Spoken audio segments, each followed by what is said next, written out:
locations at the times listed or as soon thereafter as they may be reached. At such time, all interested parties will be given an opportunity to be heard.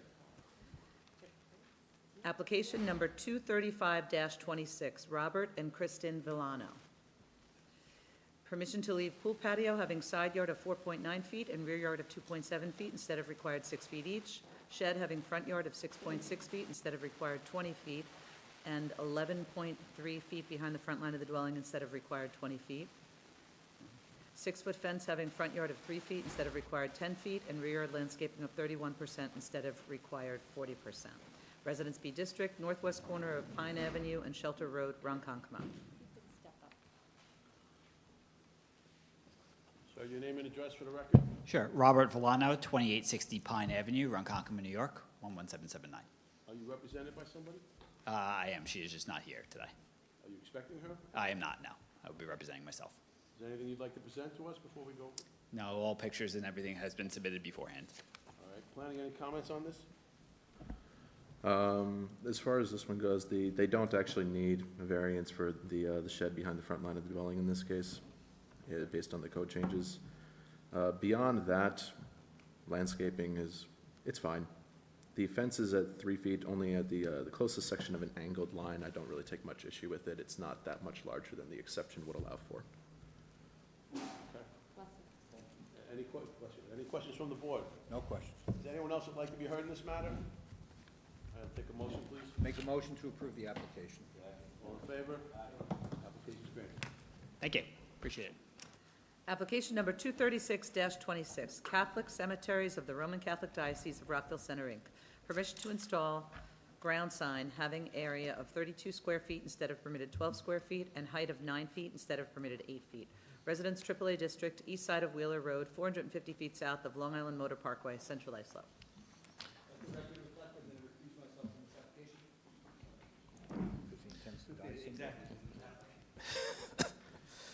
Good evening, Mr. Chairman and members of the Zoning Board of Appeals. John Anzalone for Harris Beach, Merthyr Kalina, 333 Earl Ovington Boulevard, Suite 901, Uniondale, New York, 11553. Attorneys for the applicant.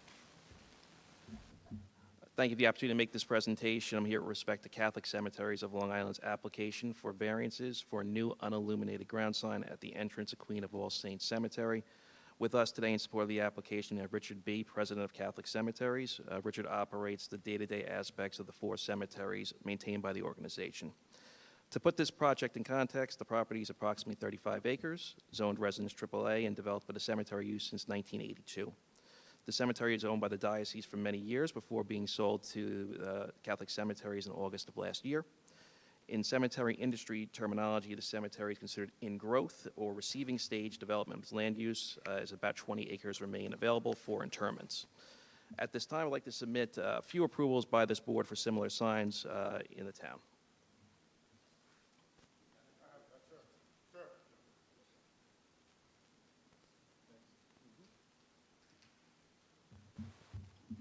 They are all for institutional uses, primarily churches, and one instance of a firehouse in Hop Hog on Wheeler Road. These include the First Christian Church of Brentwood, which received an identical variance permitting 32 square feet, where 12 is permitted, and a height of 10 feet, where 8 is permitted. For Iglesia Evangelical Resurrección of Central Islip, the board approved a 32-foot ground sign. And finally, last November, this board approved a 29.4 square foot ground sign for the Hop Hog Firehouse on Wheeler Road. I've also included photographs of the north and southbound approaches to the subject property from Wheeler Road and an aerial showing the area in and around the proposed sign. Respectfully, the relief will not result in an undesirable change in the character of the area or be detrimental to nearby properties along Wheeler Road, which the sign faces, as the area is currently developed with commercial and institutional uses of which this property has been a part for 40 years. The requested height and size relate to the proposed sign being set back 20 feet from the property line within an existing vegetated median. Oh, sure, absolutely, yeah. I'm not going to go very much longer anyway, so. Yes. I promise, sir, I promise. Catholic Cemeteries has cited the proposed sign at the entrance of the area to the cemetery between the cemetery gate, which measures approximately 100 feet in width and 50 feet in depth. As can be seen in the photograph submitted, this area is largely screened from the north and southbound approaches along Wheeler Road by the cemetery's existing fencing and hedgerow. Further, due to this screening, only the properties directly across Wheeler Road from the entrance area can see the sign. The first is the Central Islip Fire Station property, which maintains its own ground sign southwest of the cemetery entrance, while the other properties that have a line of sight are the Vanderbilt Plaza Shopping Center parking lot and a one-story detached commercial building that has been operated as a nightclub in recent years. Given the nature of the uses across from the sign on the west side of Wheeler Road, we submit that the sign is consistent with the area. The proposed variances will also not have any adverse impact on physical or environmental conditions in the area since relief is limited to signs. Yeah, go ahead. I have no comment.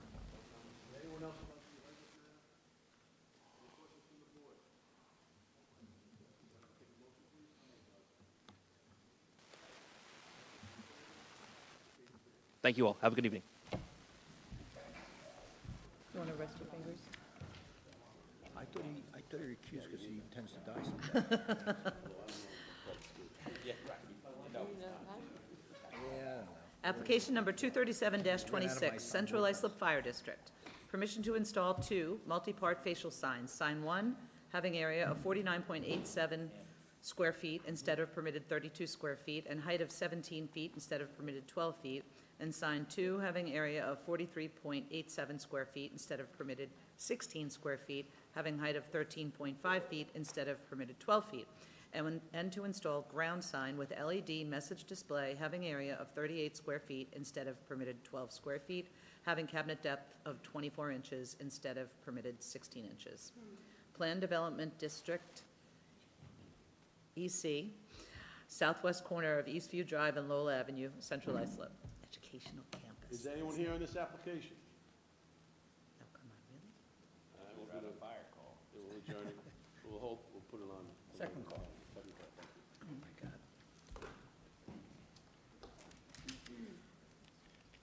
Application number 238-26, Justin Steigerwald. Permission to erect one-story addition, 26 by 47.7, irregular, leaving side yard of 10.2 feet instead of required 14 feet. Residence B District, 278 cluster, south side of Greenbelt Parkway West, 521.71 feet west of Shadow Grove Lane, Holbrook. Tom Trufaro, DTT Designs. I worked on the project. I don't know if the board has any questions. We maintained the side yard setback of the existing house, and we didn't encroach any more into the side yard, so we just kept it level with the side yard that exists. This is a very common setback in the area from what I can tell, so I don't, no issue with it. Any questions from the board? Anyone else would like to be heard in this matter? Take a motion, please.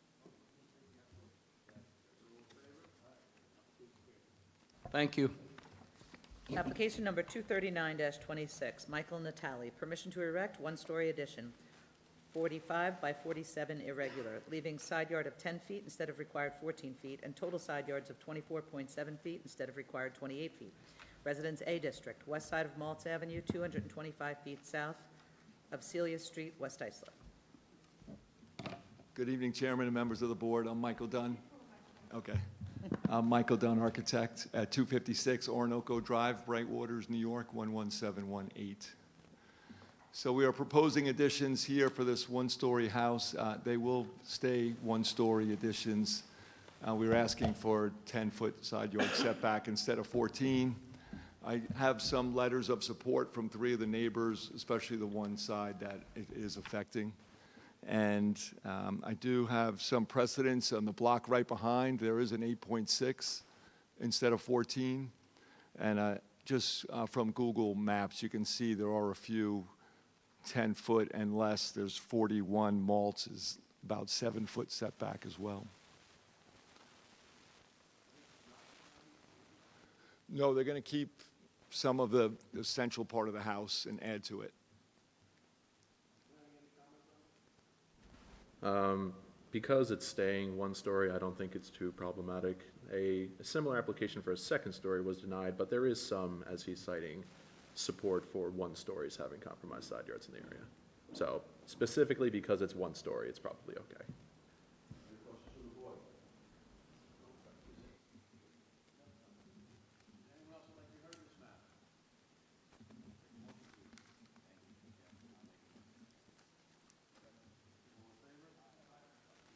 Thank you. Have a good night. Application number 240-26, Jefferson Palacios Cabrera Marcia Cabor.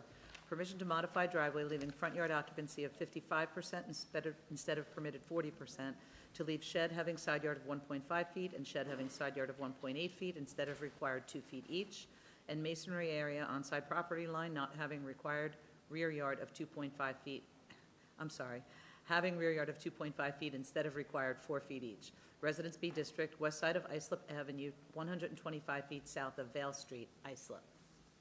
Hi, how are you? Your name and address for the record, please? Hi, so I'm gonna be representing my dad. Your name and address? I'm James Palacios, 66 Islip Avenue. Thank you, James. And you're representing your father? I'm representing my dad because he doesn't speak that much English. Okay. Right.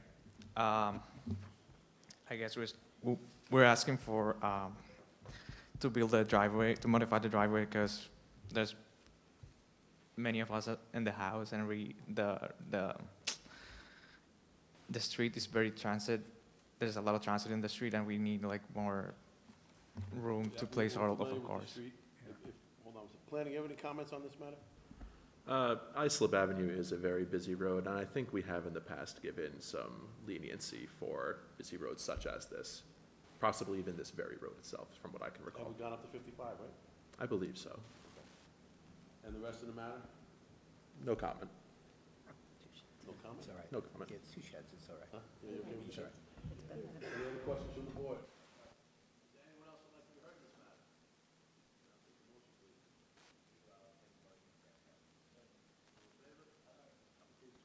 Thank you. Application number 241-26, John Danielle, permission to use dwelling for two-family, family use only pursuant to Islip Town Code Section 68-419.1, to erect two-story addition leaving side yard of 11.5 feet instead of required 18 feet, total side yards of 33 feet instead of required 36 feet, and to leave patio and driveway on side property line not having required setback of 4 feet and front yard occupancy of 56% instead of permitted 40%. Residence AA District, south side of Valley Stream Street, 1,300 feet west of Greenlawn Avenue, Islip Terrace.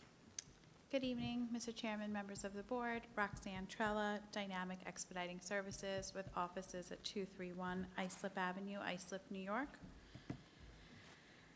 We are here today to erect a two-story addition that is deficient in the side yard and the total side yards. That addition is going to house the apartment for the two-family, family use only.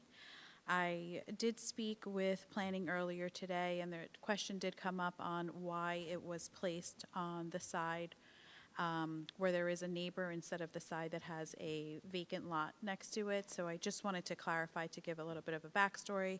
There is an active permit on the property aside from the permit for the addition, and it's for a detached garage. So they need to maintain access to that detached garage on the other side from the driveway, which is why the addition was being placed on this side. The homeowner is having his kids move into the property to help him and his wife. His wife has undergone a couple of surgeries, which is what the two-family, family use only is for. And then we're also here for the patio and the driveway, both being on the property line and increasing the front yard occupancy to 56%.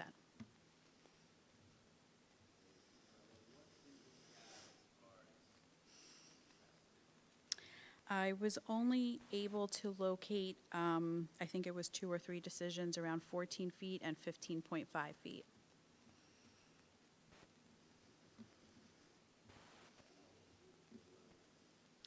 Correct. They are, yes, so like I said, the addition is to build the apartment. They don't have an existing apartment. They're looking to build one so that their children can move into the home. And due to the location of where it's being placed is why it's making the side yard deficient.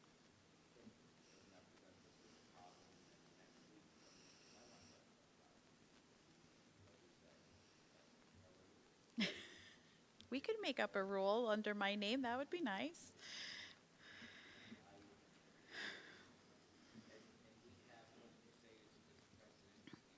$14 and $15.5.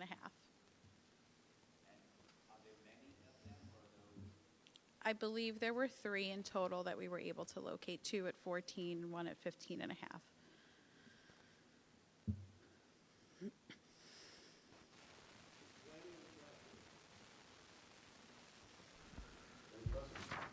No, not really. As far as, I see the garage you're talking about back there, it's labeled as under construction, which I'm going to take literally, meaning that it's already being built there. Yes, and there is an open permit for it. I can understand why maybe they don't want to then put it on that side and make it more awkward for them, but to be frank, they should have probably had the foresight to just put the garage on the other side of the yard. I don't know why they didn't do that. I think the apartment may have come after the construction of the detached. No, well, The idea for it may have not been presented at the same time. I did speak to them about the precedent that we were able to locate, and if we were able to reduce that 11 and a half to 14, would the board be more amendable to that side yard? How many 14s do we have? I mean, you only have one. That's certainly not the main character of the neighborhood. I will be honest, for this one, I didn't really look very much at the character of the neighborhood because I thought the merits of the application were just not good. Oh, I'm trying to find out. That would make sense. You want to make sense. So, okay, so you found 2 14s? How far away are those? Do you know? I'm not sure. 'Cause They I'll admit, were, I did not find them. I foiled the ZBA abutters, so usually when there's ZBA abutters, they're within the 500 feet. They wouldn't come back on our search if they weren't within that 500 feet. Are those 2-story? Yes.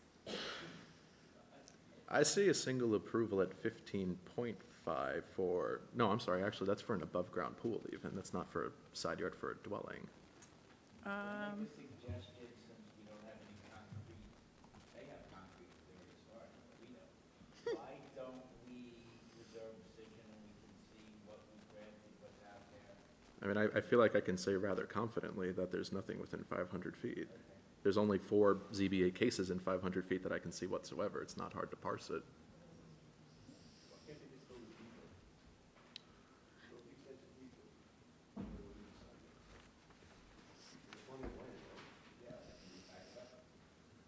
It was my opinion that I didn't think that the variance was justified coming from a currently conforming side yard.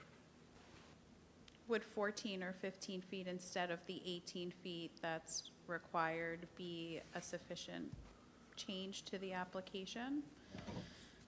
No? No, only because we don't know what's there. I mean, if it's an otherwise compliant neighborhood, which it sounds like it is, yeah, why are we doing an otherwise compliant neighborhood somewhere that it's going to be zoning time? And they look right at this board, not board. So, that's why I said, let us Also not good. It's not good. No.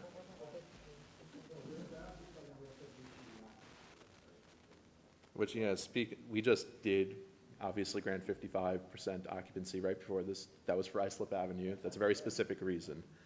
I don't see what the need is here. They're literally at the dead end of the street. It's hard to turn your car around because there's no cul-de-sac, right? Could you just zoom in a little? Yeah, but we've made that exception. Not a cul-de-sac, but they have space over here.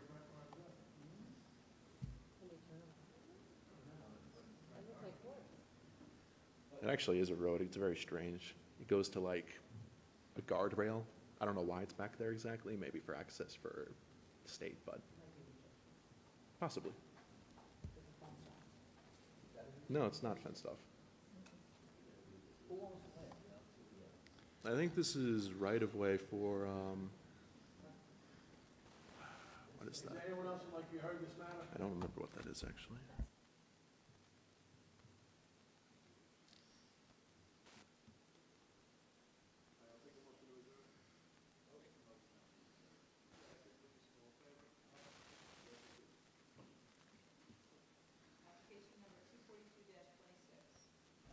Gustavo and Susan Bastidas, permission to erect second-story addition, 20.7 by 31.2 irregular, and second-story balcony, 8.6 by 9, leaving side yard of 12.6 feet instead of required 25 feet, and total side yards of 30.7 feet instead of required 60 feet. Residence AAA District, west side of Chanticleer Drive, 316 feet south and west of Maple Street, Islip. Good evening again, Mr. Chairman, members of the board. Roxanne Trella, Dynamic Expediting Services, with offices at 231 Islip Avenue, Islip, New York. We are here again to erect a second-story addition with a small balcony, leaving a side yard of 12.6. This addition is for a master bedroom and bath to be placed on the second floor, and it is staying in line with the existing footprint of the dwelling. These aren't her cases. She doesn't care. What kind of question? We did not receive back the FOIL requests that we submitted. This particular subdivision, it's a very small section here on Chanticleer. 2 times in the past, somebody's been given a side yard variance, once for 17.5 and once for 15.5. That's at 12 and 20 Chanticleer respectively, so very close by properties. In both cases, those were second-story additions directly over and above the existing side yard setback, which is what they are requesting. This is closer than those other 2, but it is similar in the sense that they are requesting to go straight up. Is the balcony overlooking the neighbor? Let me see here. The balcony. That is wasn't just- actually very clear to me. The It's- balcony is an addition there, but it's like, does it have walls on 3 sides of it? Yeah, it's unenclosed, and it's just basically squaring off the dwelling.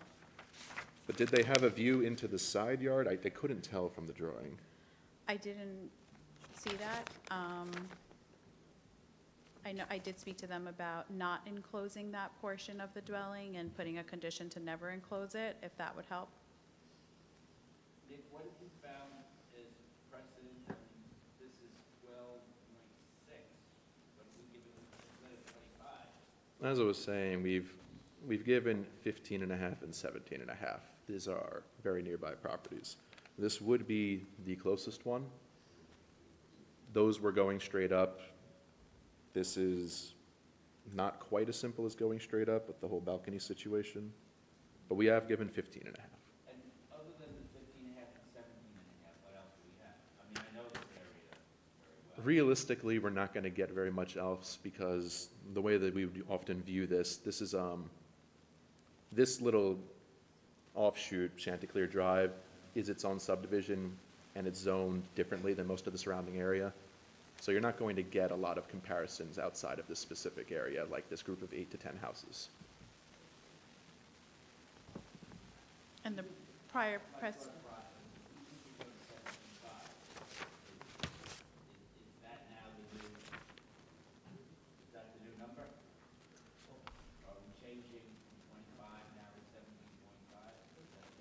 17.5? I think the previous decisions were not based on trying to give them a specific number. It was just allowing them to use the existing footprint of the house and not going any closer than what had existed prior. Michelle, my problem, I have many other questions, is that I know this area very, very well. It's going to take, it's a very nice area, and it's going to just, at 12.5, even 17, I'm not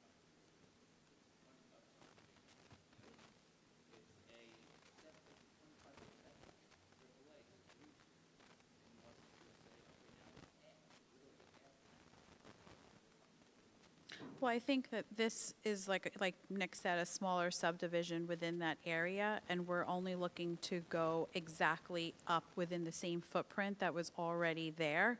We're not looking to go any further into the side yard. They just want to move their primary bedroom to the second floor. The addition is not a full second story, it's a small addition just for the primary bedroom.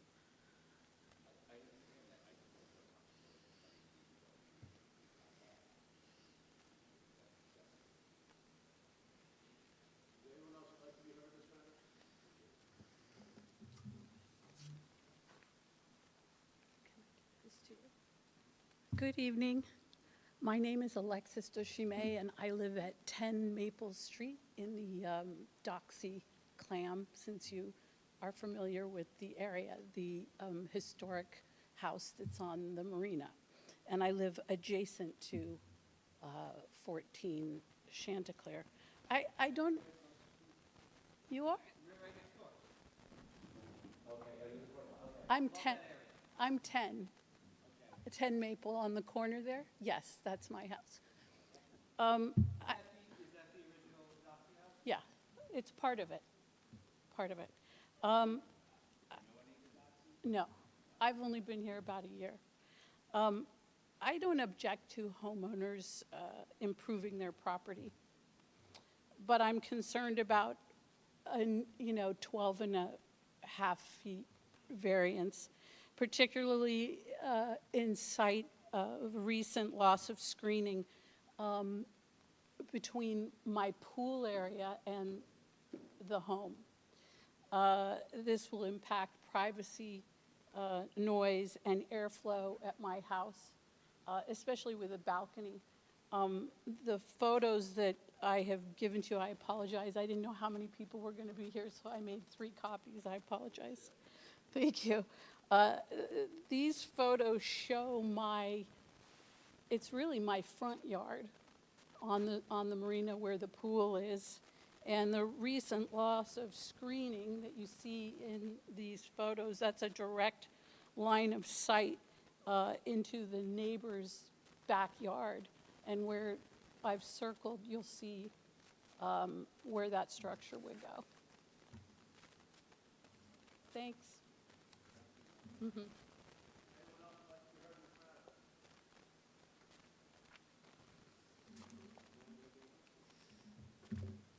No, I have nothing further to add.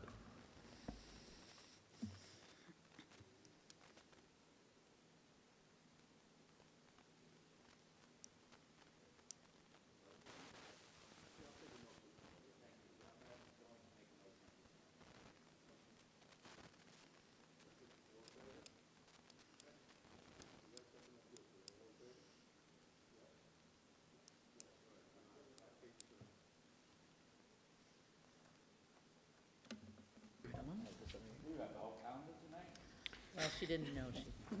I was actually supposed to be off. Application number 243-26, Mohammed Ashkar and Sajida Habib Ashkar. Permission to erect second-story addition, 24 by 44 irregular, and two-story addition, 6.7 by 12, leaving side yard of 12.7 feet instead of required 14 feet, and floor area ratio of 31.78% instead of permitted 25%. To leave shed having 6 feet behind the front line of the dwelling instead of required 10 feet, and patio having side yard of 1.4 feet instead of required 4 feet. Residence B District, east side of Birch Grove Drive, 81.21 feet south of Vanderbilt Avenue, Central Islip. Good evening again, Mr. Chairman, members of the board. Roxanne Trella, Dynamic Expediting Services with offices at 231 Islip Avenue, Islip, New York. Again, we're here to erect a second-story addition, leaving a side yard of 12.7 instead of the required 14 feet. That addition will raise the FAR to 31.78%. There's also a small 49-square-foot shed that's 6 feet behind the front line of the dwelling. And then we are also here for the patio. Any questions from the board? Nope. Planning, any comments? I'm not aware of any FARs this high in the area. I haven't really found much of any FAR grants. I know that's a concern for the board usually. The only other comment I would have is happy to see that the shed is being called out as only requiring 10 feet behind. Glad that caught up, but being that it's a little 7x7 plastic shed, I would appreciate if they just moved it. It's a very new section of code now being 10 feet, so I don't see the reason to compromise this new standard. Can they move the shed? Yes. Can they keep it at 30? We Yes. don't have any precedent. Yes, they can. Yep, Begrudgingly? begrudgingly. All the side yards we're okay with. All right, anybody else like to be heard in this matter? Come on up, sir.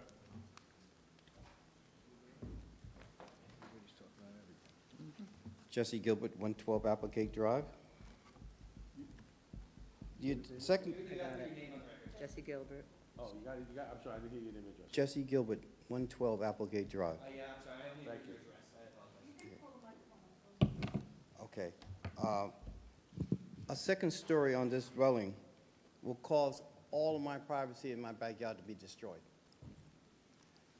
They'll be able to look directly out the window over all my entire property. As you can see, I'm right behind them, No. and there'll be no sense of privacy whatsoever. You the one with the big yard in the back? Yes.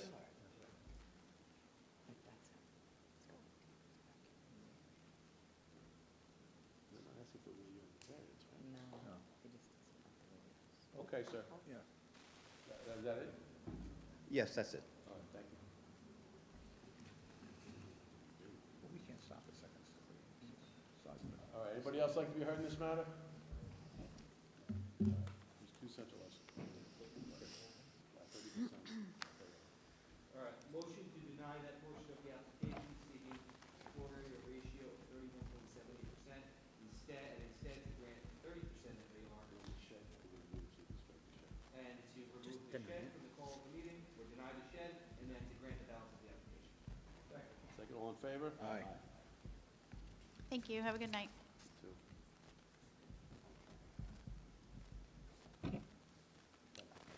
Application number 244-26, Obai, Ellen Ray, and Rosabelle Obai. Permission to establish accessory apartment pursuant to Islip Town Code, Section 68-602, having gross floor area of 847 square feet instead of permitted 800 square feet.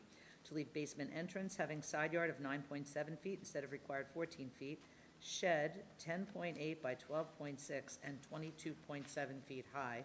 Above patio, 9.7 feet behind the front line of the dwelling instead of required 20 feet, and pool deck having front yard on a through lot of 17.8 feet instead of required 25 feet. Residence A District, east side of Kime Avenue, 227 feet south of Watts Place, through lot to Udall Road, West Islip.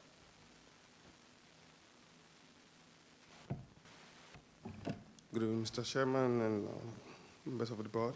My name is Obai Larry. I'm here with my wife, Rosabelle Obai. I was seeking permission to establish an accessory apartment pursuant of the town code, section 68602. One question for you on the, Yes, sir. the shed. Where Yes. is the shed physically located? The one just by the entrance of the house, right? Well, you know where that, is the shed elevated? I will admit, even after looking at photos, I'm very confused as to what's happening with the shed being called out at 22.7 feet high. My best guess was maybe they had a recessed patio area it was next to, but I found it terribly confusing. It's not 22. Yeah, I know. So you're asking for 22-foot high shed. Where is that shed located, 22 feet high? That shed, we actually acquired it with the property, so we're not, we don't really have a clear description of what it is, but we assume it was a shed, attached to the property from the time of purchase. You have a shed on the piece of property, right? One Yes. shed or two sheds? We have two sheds, one at the back of the property, and then the one that we're talking about right now that is just right by the front entrance. Yeah, you've got a shed at the back, right? Yes. On the east side, and then there's another shed that is 22 feet high. Yes, that's what we call it, but I don't know if to call it a shed, but because it doesn't have an entrance from inside the building into that particular place. But I don't know if to call it a shed. I looked at the pictures you sent me. Oh, 2 stories. All right, it's 2 stories. It's more like a storage area.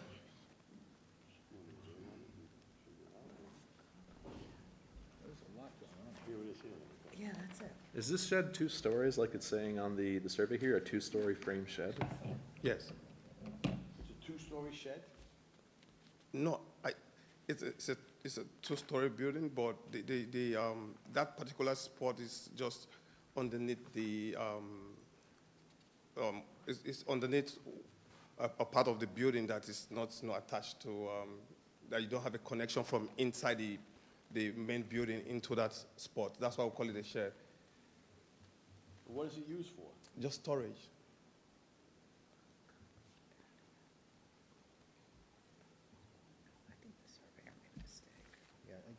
I think the surveyor made a mistake. I don't know.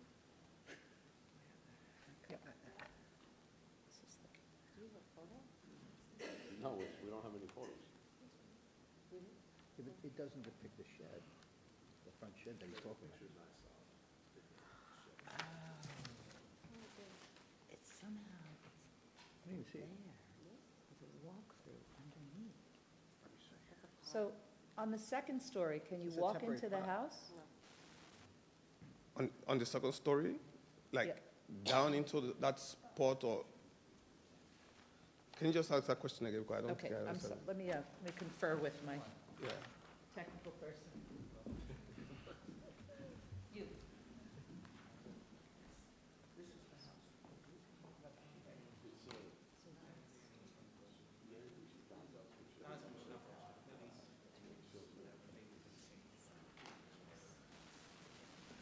She took my survey too, I don't know.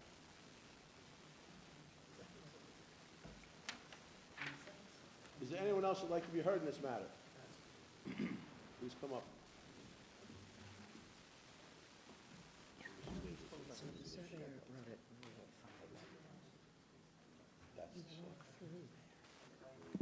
Hello, good evening. My name is Catherine Abatello. I live at 562 Keim Avenue, directly next door. In regards to the shed, I can only tell you I've been living at this property for almost 26 years. It's been there as long as I've been living there. Our new neighbors did move in about 2 years ago, and as they said, acquired this along with the property when they purchased it. Now, which shed are you talking about? Both of them. They've both been there as long as I've been living there. So we've got one at the standalone at the back of the Yes, property. correct. By the pool. And the other one, which is attached to the house almost? Yeah, it's a little hard to describe, and I'm sure from your viewpoint, hard to picture and understand. And so the confusion was the way the surveyor depicted it on the survey. Okay, So it seems as if the home is cantilevered in that part, and the shed Correct. sits beneath the cantilever. yes, correct. So the shed is not 22 feet high? No. The house is cantilevered out over the property. Correct. Yeah, hard to picture. I just want to say, as long as, since they moved in, they have done extensive renovations and gone to great lengths to improve the property, take great care with their property. To be honest with you, in the almost 26 years I've been living there, they're the best neighbors we've ever had. So I'm just here to support them and to say that, we're in favor of everything that they've done to improve the property, and hope that you will grant them the permission to keep these existing structures that were there when they purchased the home. We could strike the shed height. Thank you. It's not really shed height. No, it sits beneath the house. Right. And what he was trying to tell us was Do you you want to just just can't get into clarify it. in the decision? We can do that, yes. Exactly what it is? Well- Is it set precedent? Okay, sure. Fair enough? Yeah, sure, yeah. All right. definitely. Anybody else like to be heard in this matter? All right, I'll take a motion, please. West Tyson. Yes, Granted. Okay, I'll make a motion, Grant. for a period of 3 We years. have to clarify in the decision what the shed is. Yeah.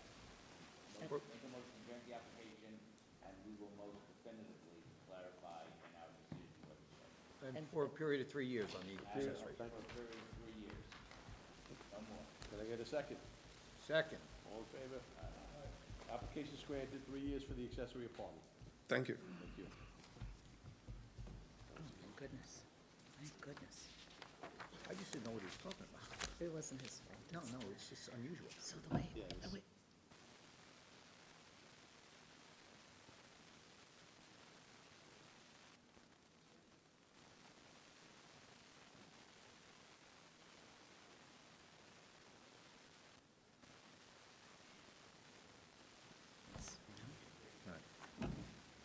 Application number 245-26, Carlos and Flor Montoya. Permission to leave pavilion having height of 18 feet instead of permitted 14 feet.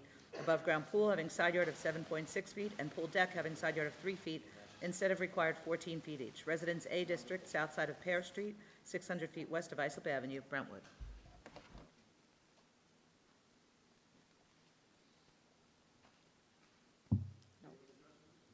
Flor Montoya, 90 Pear Street, Brentwood, Nueva York.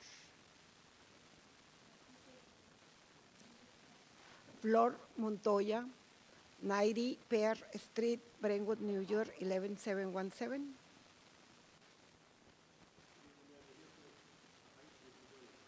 Yes. So, as far as I can tell, this was all built within the past like 2 or 3 years. I definitely don't think that the pavilion predates the change in height code. It's just something that I think is rather easily verifiable here.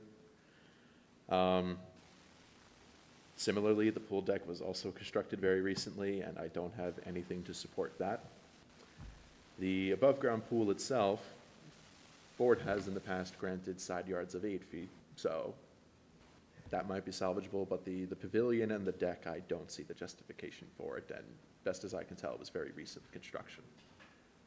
Ma'am, the height of the pavilion has to be brought down to 15 feet. And it's only the things like this is go high. It's not like.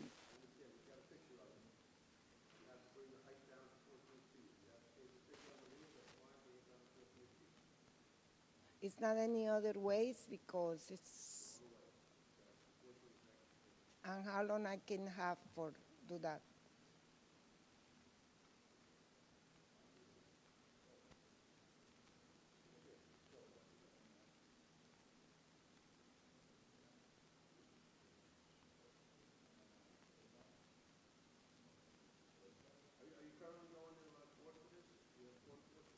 No, I don't have no problems. I only asking for the permission for, that's it.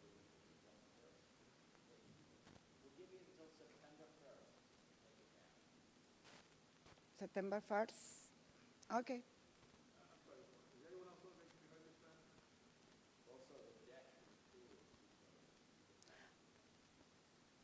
The deck, yeah, but I don't have, I never have problem with that. I only ask the permission because.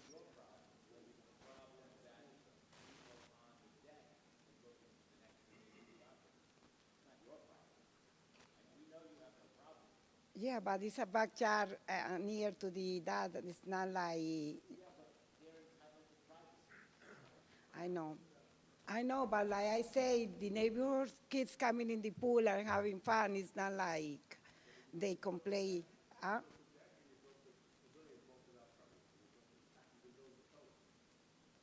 Yeah, but nobody tell me. I don't know that.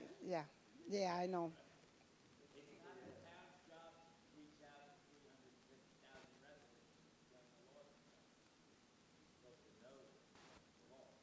Okay. Ah.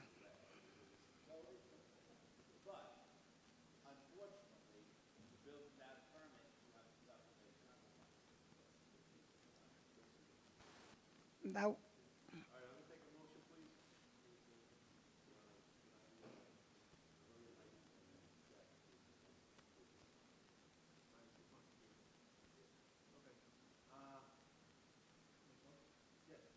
Then I'll make a motion to deny that portion of the application for the pavilion, and deny the deck, and to give her 6 months to grant it.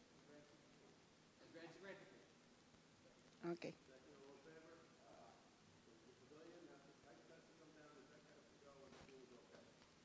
Okay, okay. Thank you. Okay. Application number 246-26, Hem Development 2 Corp., permission to subdivide parcel into 2 lots. Lot 1, to leave 2-story dwelling, having side yard of 11.6 feet instead of required 14 feet, and Lot 2, to erect 2-story dwelling, having floor area ratio of 29.91% instead of permitted 25%. Residence B District, west side of 2nd Avenue, 398.7 feet south of Rhodes Avenue, Bay Shore. Good evening, Mr. Chairman, members of the board. My name is Jose Martinez, 1813 Fifth Avenue, Bay Shore, New York, 11706. We are asking permission to subdivide into 2 lots. One of the lots will have a dwelling, 2-story dwelling. It's 11.6 instead of the 14 feet requires. And the new dwelling will be, we are erecting a new dwelling with a 29.91% FAR instead of the 25. We meet all the, that's the second line. We meet all the setback requirements. It's just that we're asking for the FAR and the side yard relaxation. Thank you. Planning, any comments? I don't have much to say about this. It's a subdivision that's making 2 conforming lot sizes, and they meet setbacks other than the existing dwelling they want to keep as just at a very small corner, 11.6. Okay. Anybody else like to be heard in this matter? I'll take a motion from the board, please. Motion to grant the application. Thank you. Second, all in favor? Aye. Aye. Application's granted. Thank you. Have a good evening. Application number 247-26, are they here? I don't know. Donald and Pamela Knepfel.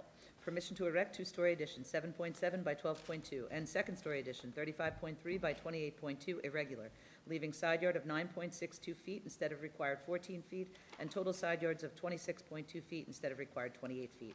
Residence A District, west side of Gladstone Avenue, 1,368.78 feet south of Union Boulevard, West Islip. This is the first 6:30. Oh, are you stalling? No. Oh, okay. That's the 6 o'clock. We show up. Okay. Is the fire department here? So we got to call it. Go ahead, sir. Name and address? Yes, good evening, members of the board. My name is Dean Katsubis. My address is 121 Newbridge Road, Hicksville, New York, 11801. I'm here tonight with my client, Donald Knuppel of 110 Gladstone Avenue in West Islip. We're seeking variances to convert an existing Cape Cod-style house into a fully functional, full-sized home. Currently, the second floor is limited by the low roof designs and the slanted ceilings with smaller bedrooms, and that no longer meets the needs of the family.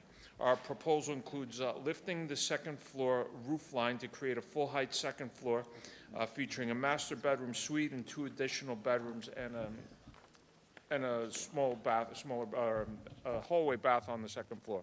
On the first floor, we plan to convert the existing garage into a dining area, square off the front of the garage, and we're also keeping the garage doors there, which will access a small storage space behind what used to have been the garage, and it will have outdoor storage.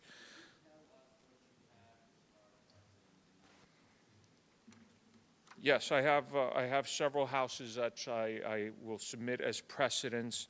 The variances that we're asking for 9.62. Okay. All right. So I have several houses along. Yes.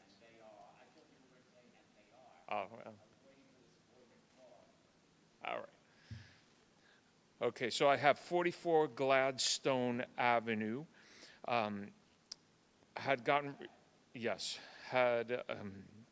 variance from 2006 for 9 feet instead of the 14 feet, which is required, and a 26-foot aggregate instead of the 28-foot that's required.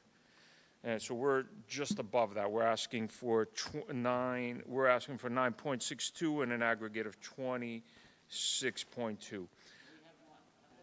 I have 46 Gladstone Avenue.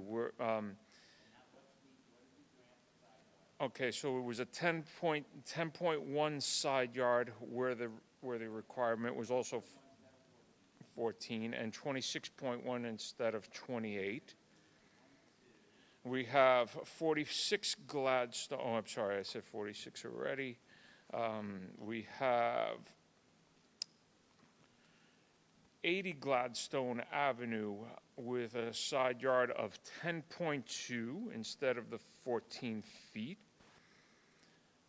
And we also have 92 Gladstone Avenue with 10.07 side yard instead of the 14 feet.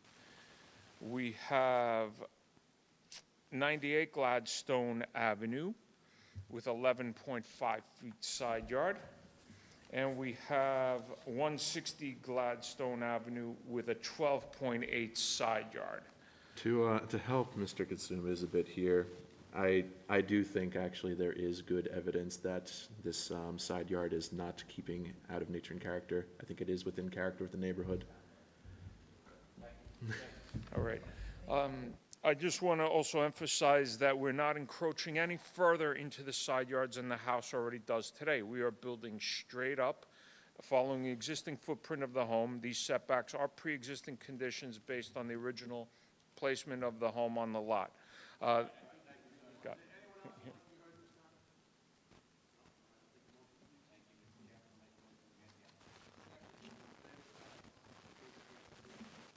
Thank you all. Like that jacket. I think,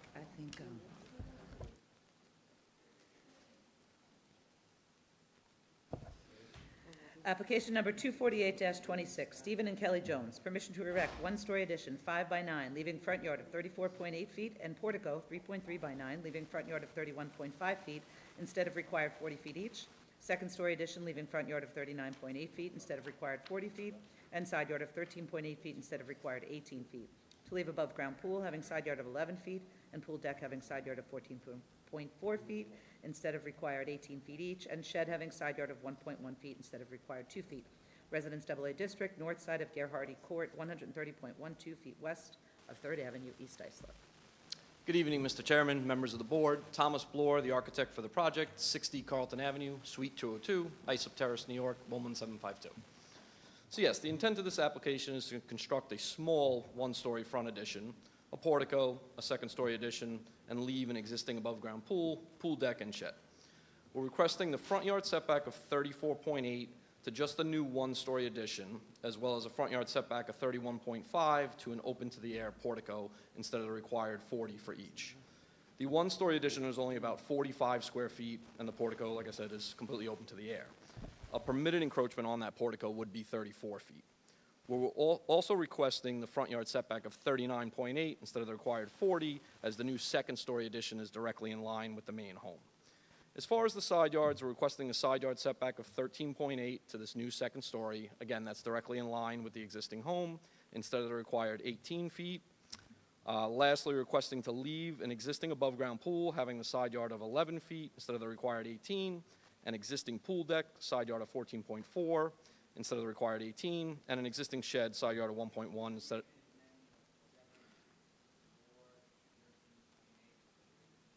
Well, I wanted to continue just with the next statement, which is there's some confusion on the zone. So the CO states this is Zone A, and that would be 14 feet then. Planning has this listed as AA.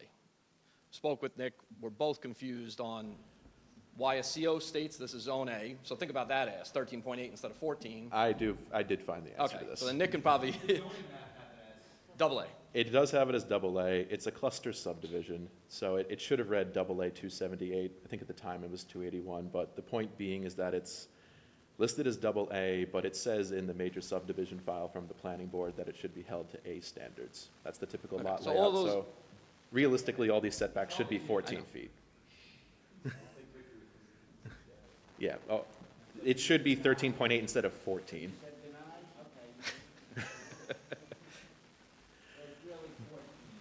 For this, yes, for the side yards, for both the dwelling and for the pool, it should be 14, not 18. Yeah, and then as far as the front yard, again, it's only a small one-story addition, 5 by 9. If you look at the surrounding neighbors, 3 Garrity sits about 16 feet away, 1 Garrity is 17 feet away, 13 Garrity is 18.5 feet away, 2 Garrity is 24.5, 8 Garrity is 25. All the neighbors are way closer, you know. I would agree with this assessment on the front yard request.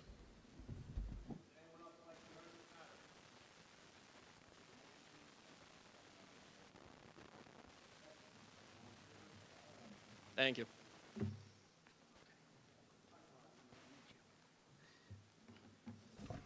Application number 162-26, adjourned from March 24, 2026. Robert Mastrosimone, permission to erect detached garage, 24 by 36, leaving second front yard of 13.8 feet instead of required 55 feet. Residence AAA District, northwest corner of Meadow Creek Court and Meadow Farm Road, East Islip.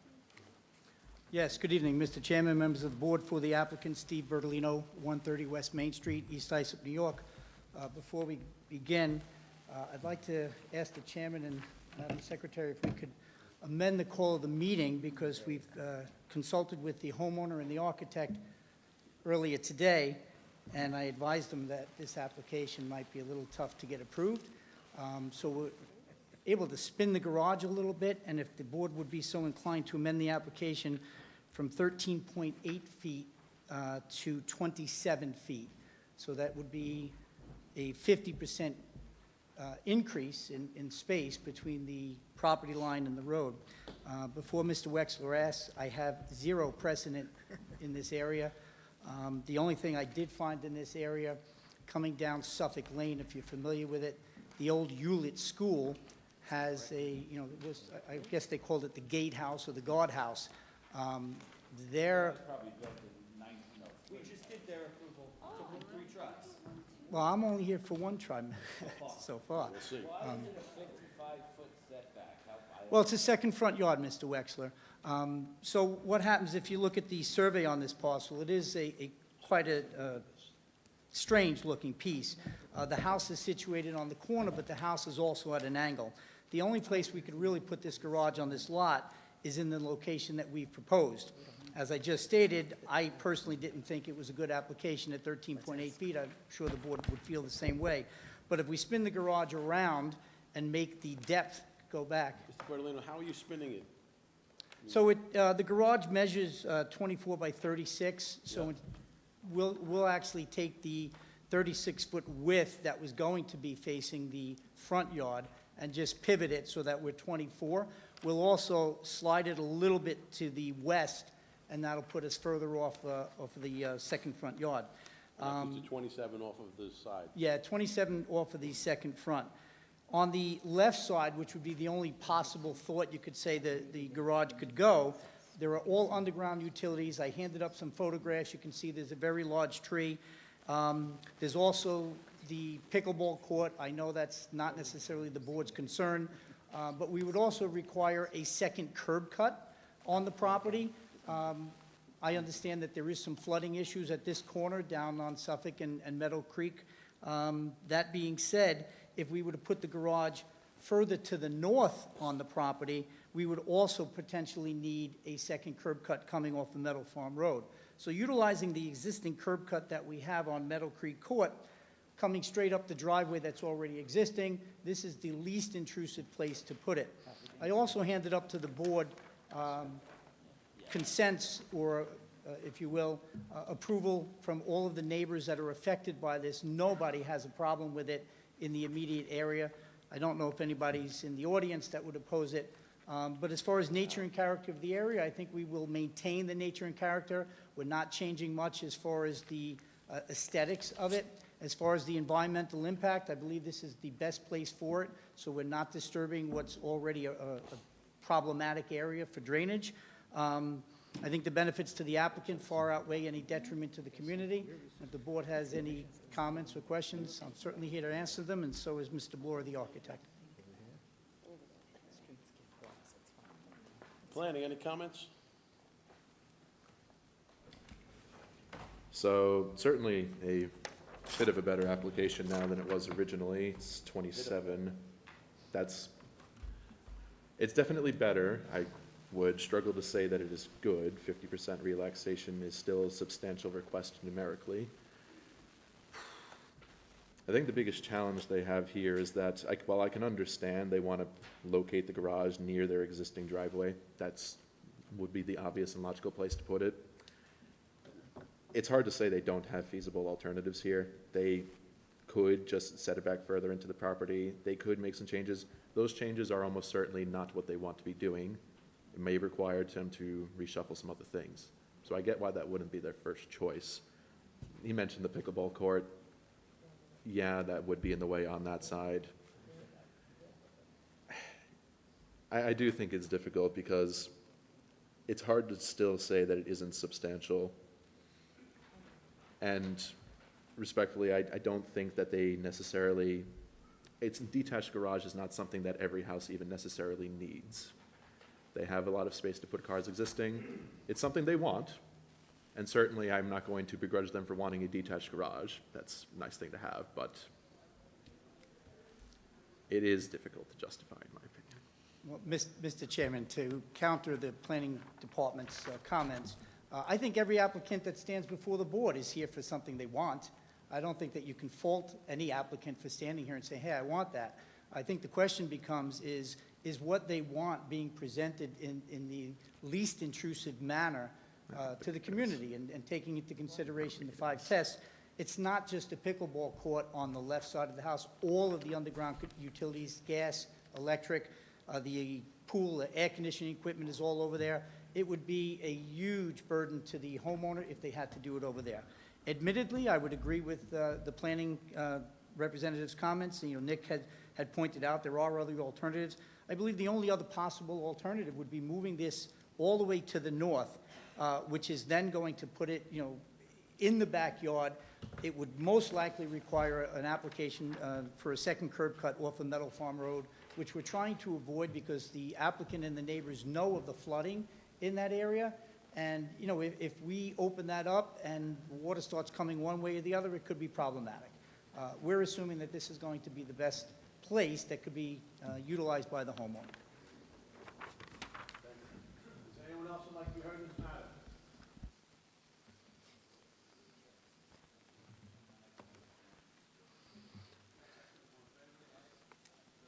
Mr. Chairman, thank you. Can you just note for the record my soft objection to the last application?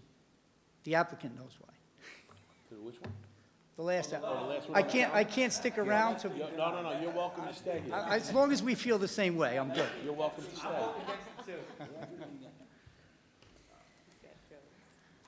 One minute. Yeah, right.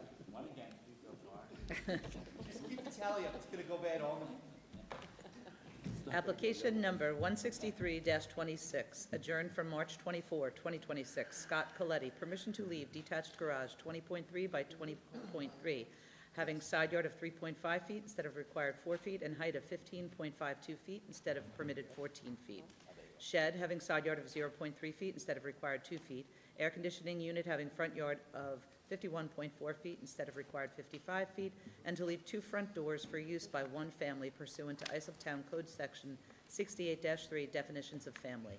Residence AAA District, northwest corner of Okanee Walk and Lawrence Lane, Bayshore. Good evening. My name is Nicholas Pfluger, Boulder Pfluger Architects, architect on the project at 85 East Main Street, Bayshore, New York, 11706. Last hearing, we left off with questioning if the height of the existing garage was original or not. I had submitted a report with pictures to the board that I believe that you have, and I can answer any questions on that report that you may have. Yes. I believe it is original. You can see in the pictures the older framing, the true dimensions of the lumber, which is indicative of framing of that time in the 50s, 60s, and also the sheathing is plank sheathing, not plywood sheathing. So I think with all of those factors, it's very obvious that the existing height is the original height of the original garage. Is there a report that we're looking at? Yes, I did.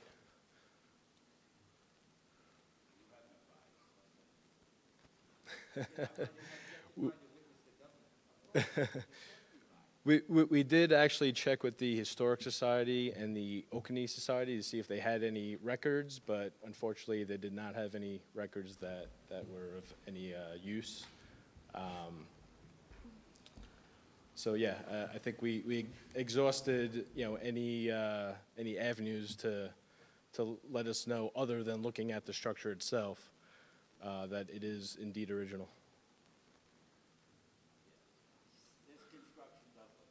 Yes. Yes, exactly.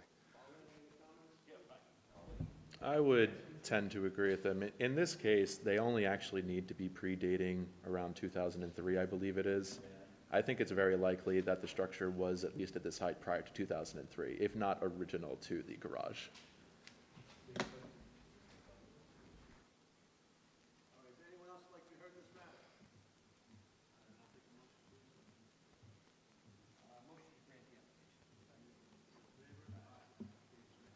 Thank you very much.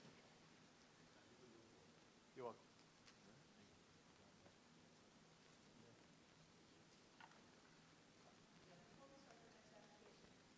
Has anybody shown up on the application of the Central Islip Fire District?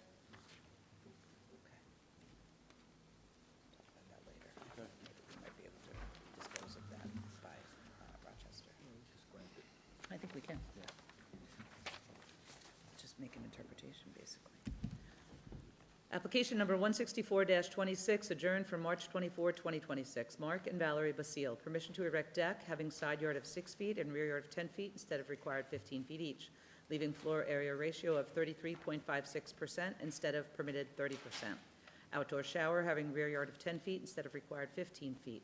To install above-ground pool, leaving front yard of 46.2 feet instead of required 60 feet, and sanitary system leaving front yard of 11.66 feet instead of required 15 feet.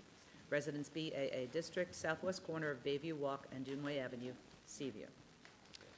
Good evening, Mr. Chairman, members of the board. For Valerie and Mark Basile, I'm Ryan Brown, Breslin and Brown PC, 44. Sure.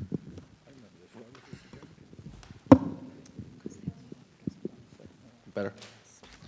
So for Mark and Valerie Basile, I'm Ryan Brown, Breslin and Brown PC, 44 Elm Street, Suite 5, Huntington, New York, 11743.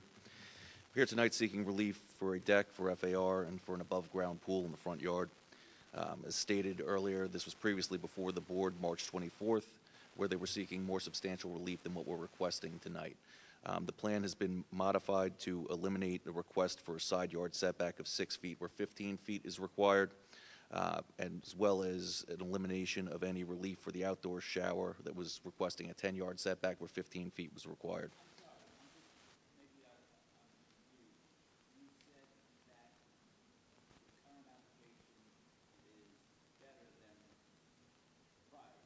Correct. We've reduced the setback relief that's necessary.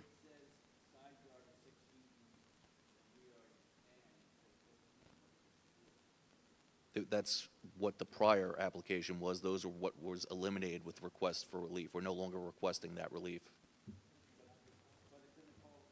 Yeah, that's because the revised plan was sent a little too late to have it. So we're seeking lesser relief than what was stated in the call. Don't go off script. So what's the motion to amend? So the relief that we are requesting is an FAR of 33.47, or 30. 33.47? Yes. Okay. Okay. All right, and what are the setbacks? A rear yard setback of 10 feet still, but we've reduced the length of that setback from over 80 feet to only 24 feet along the rear of the property. And the above-ground pool with the front yard setback of 46.2 feet, where 60 feet are required, will remain unchanged. All right, so the 6 feet comes out? The 6 feet has been eliminated. Eliminated. They have a full 15 feet in that side yard now.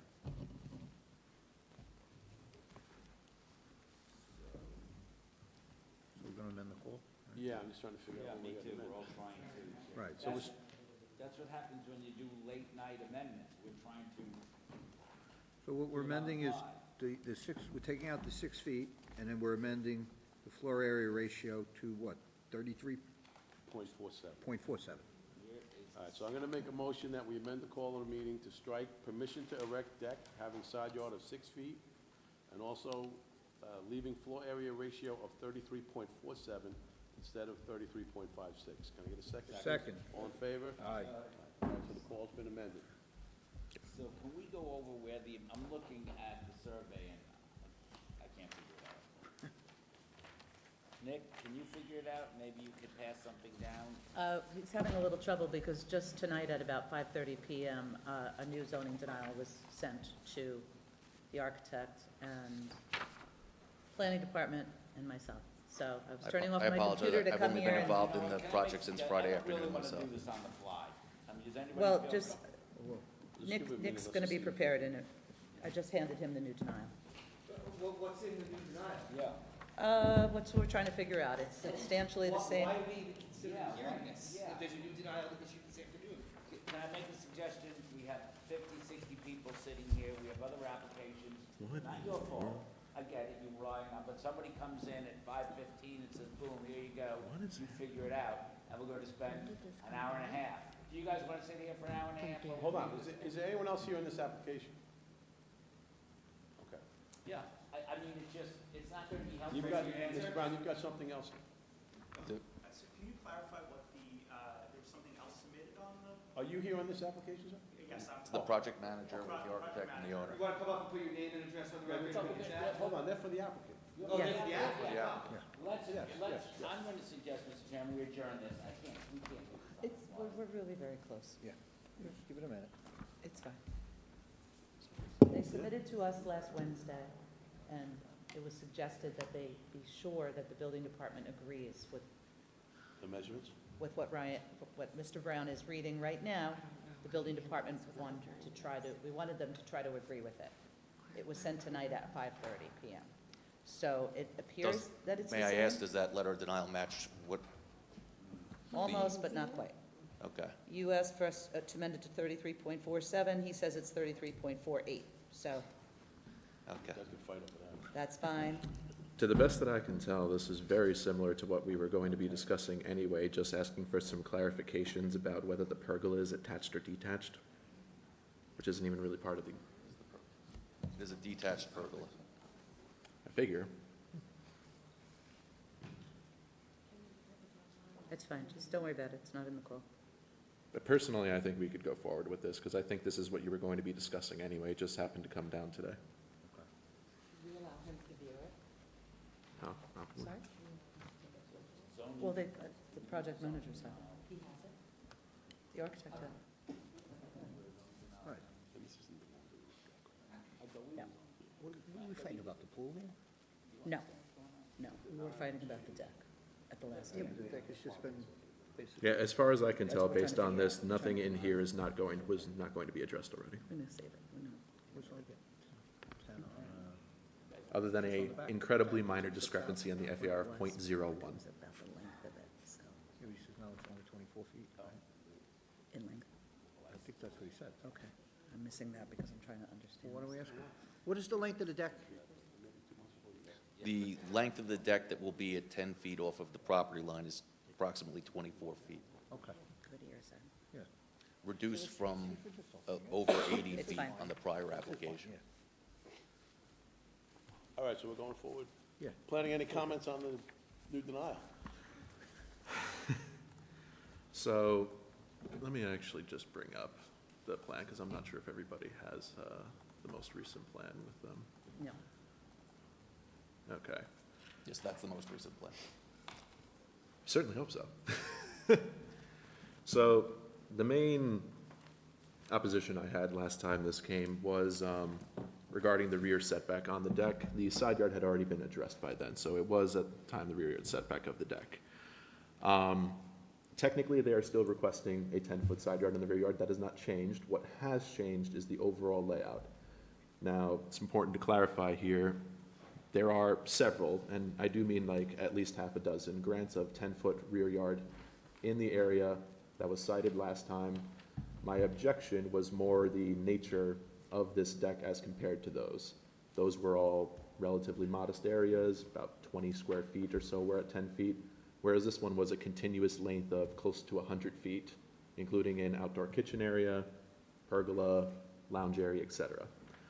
What the applicant has done in this case is they've completely relocated the outdoor kitchen area to now the front, near the pool, so it's no longer near the neighbor.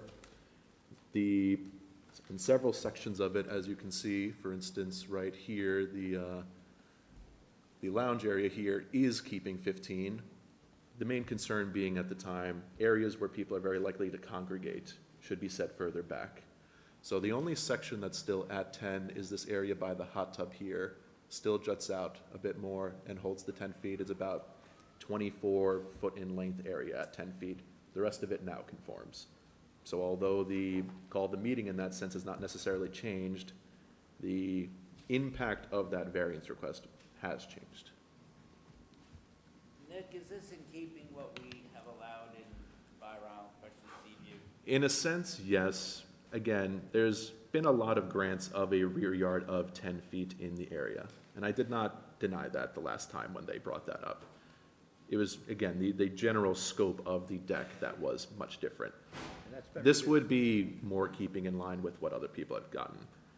In a certain sense, certainly they could comply with a completely new deck build, but as far as comparing it to what other grants have been given, it is definitely closer now than it was previously, based on a sincere effort from the applicant to do that. Thank you. Also, based upon a review of precedent, see 6 variances in Seaview over the past 3 years. where setbacks of 10 feet or lesser have been given for rear yard decks at 510 and 54 Beechwold Avenue, 24 and 61 Fairway Avenue, and 44 Atlantic Avenue. Okay. And is anyone else would like to be heard in this matter now? All right. I'll take a motion to approve the amended call. Thank you, Mr. Chairman. Make a motion, we grant the application As amended. As as amended. amended. Second. All in favor? Aye. Application Thank is you. granted as amended. All right.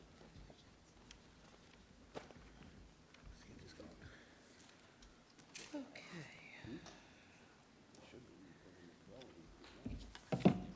Application number 249-26, Gary Davis, permission to erect second-story addition and roofed-over porch, leaving front yard of 19.5 feet instead of required 40 feet, side yard of 7.5 feet and 2 feet instead of required 14 feet each, total side yards of 9.5 feet instead of required 28 feet, rear yard of 22.2 feet instead of required 25 feet, and floor area ratio of 28.29% instead of permitted 25%.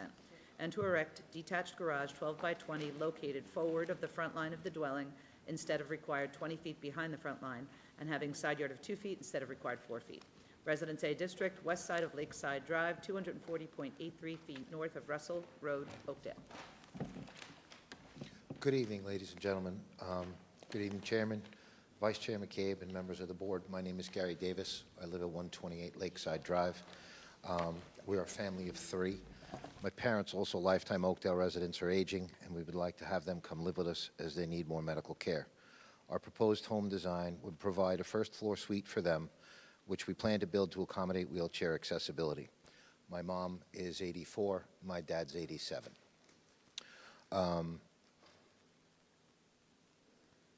We created a first-floor design that will a second-floor design that will accommodate 2 more bedrooms and a den laundry area for us as a family.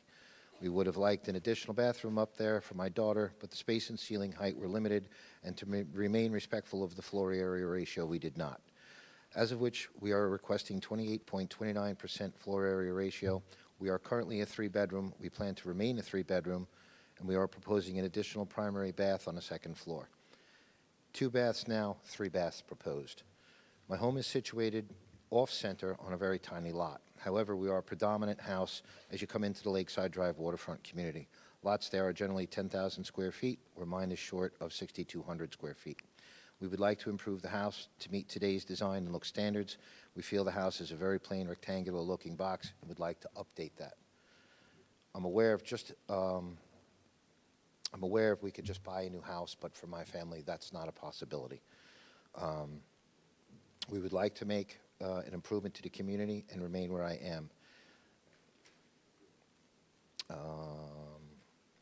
We have been in this community for 2 generations.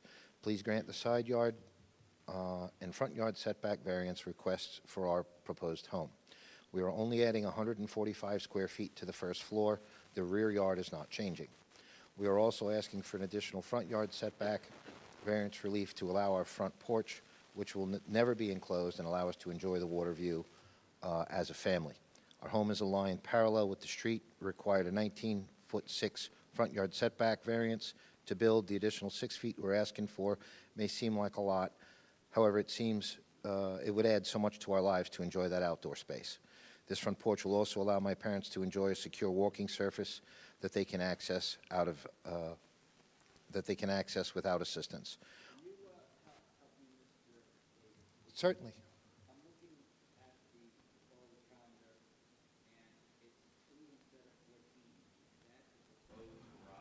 Yes, sir.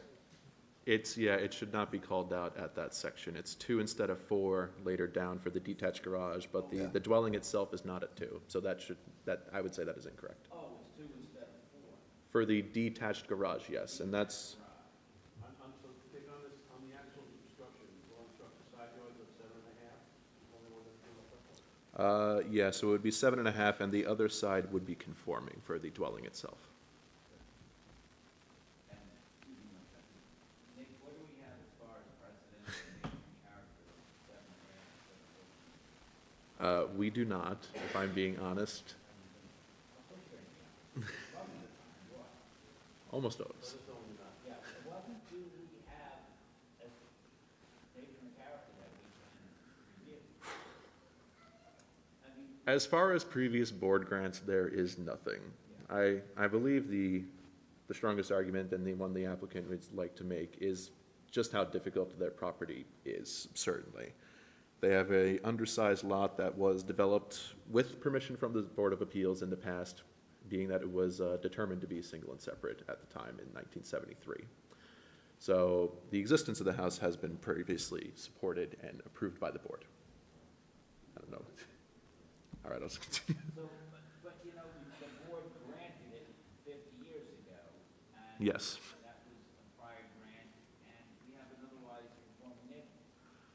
I don't know if I could say definitively that it is a conforming or complying neighborhood, but certainly I don't see much evidence in terms of board action that would otherwise have given a 7.5 foot. What we're discussing is, you know you want it, you gave a very legitimate reason for you, but it's a 50% just about relaxation. Well, most of the properties near my house are enormous, so I could not find any. Bill to the property. Understood. I understand that. Then tomorrow somebody can say, oh, instead of your neighbor, instead of being 14 foot, I'm gonna be 7, I'm gonna be 6, how about 5? Before you know it, people are gonna be on top of you, and you'll be the first one to say, how did that happen? This is how it happened. Well, I have, from the two neighbors that are affected by the garage, I have their supporting permission. You all could sell that money, and then it stays removed, and it stays, that stays forever. So we have to be very cognizant of observing our zoning code and keeping the town the way the code wishes it to be. And granting a 50% relaxation is just not in the code. Okay, would you guys have a suggestion as to how I could conform and increase the size of my home to accommodate my parents? I don't know. I mean, you're asking us to now play architect and address what your needs are. I don't know what your parents' needs are. I don't even know their names. It would be Joan and Gary. So what, right, what you may want to do is, I mean, you got a couple, you got a small. It's a very small piece of property. Small piece of property, like a large piece of property. Yeah.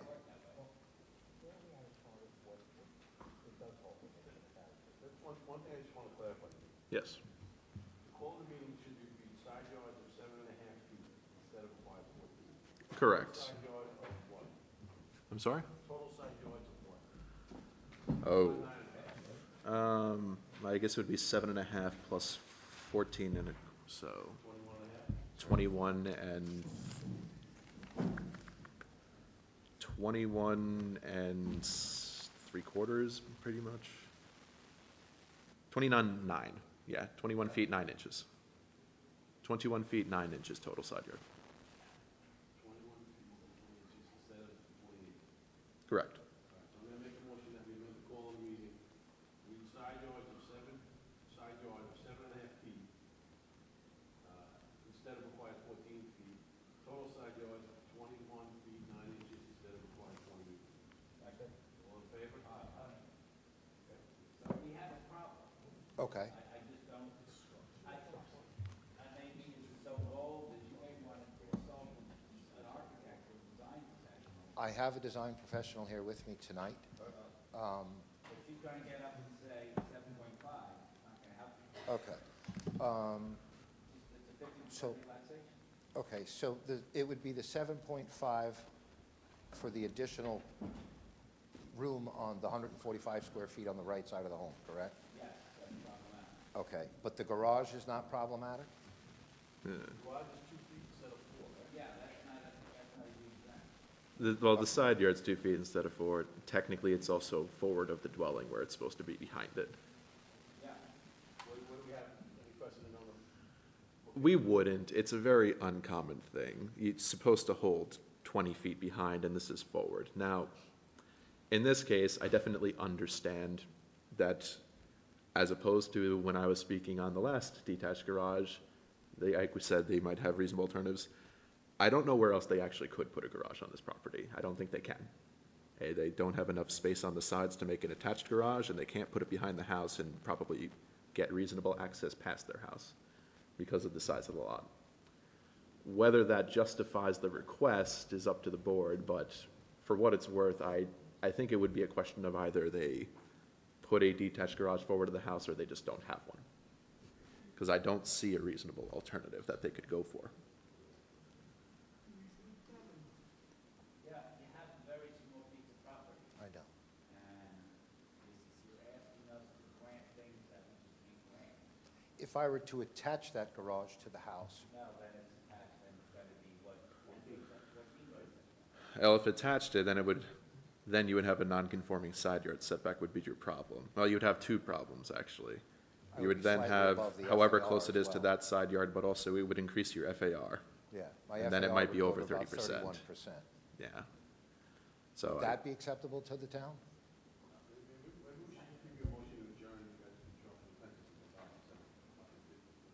I'd be acceptable to Anyone that. else want to be heard in this application?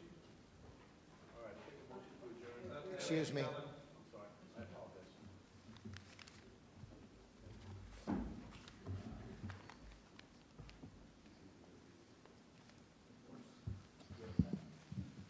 Good evening. Brian McIlvain, Mary Ann McIlvain, 206 Lincoln Drive, Oakdale, New York. Properties adjacent to Gary Davis. Which one, the big one, the big front lawn? Yes, the one with the pool in the backyard. I see, okay. yeah, directly to the north. The question that I have, we've had two sheds on our property that have been 8 by 8. And most recently, Wood Shed said you have to stay within the 8-foot height for a shed. So I then, with the town, had it all laid out, delivered, perfect, under the 8-foot. The shed on the property is 1 foot higher than the ridge on the house. Is that included in this discussion here tonight?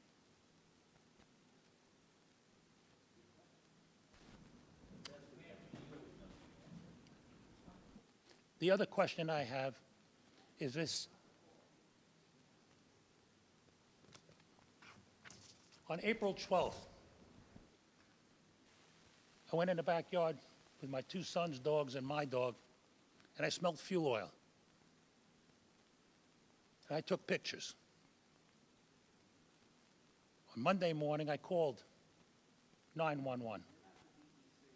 And that's my question, is where do I address that concern? Thank you.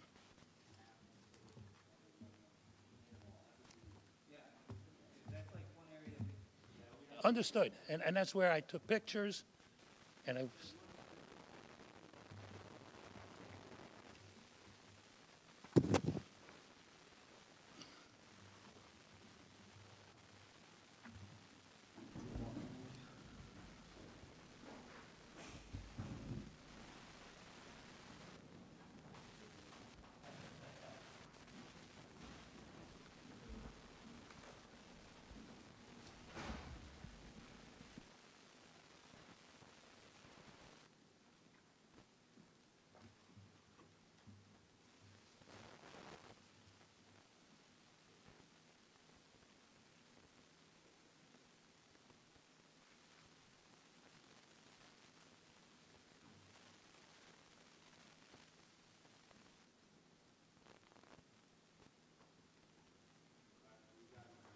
thank you. Thank you.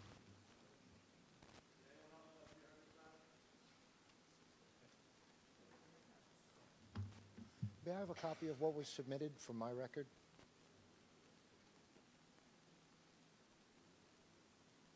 I'm sorry, what? May I have a copy of what was submitted for my records? Yeah, we'll get it back. Thank you very much.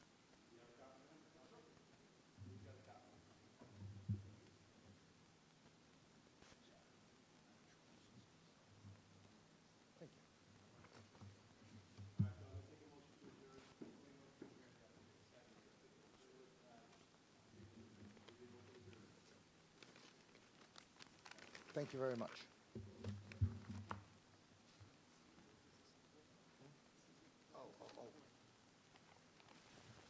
I'm sorry. I have letters of support to submit. I forgot that.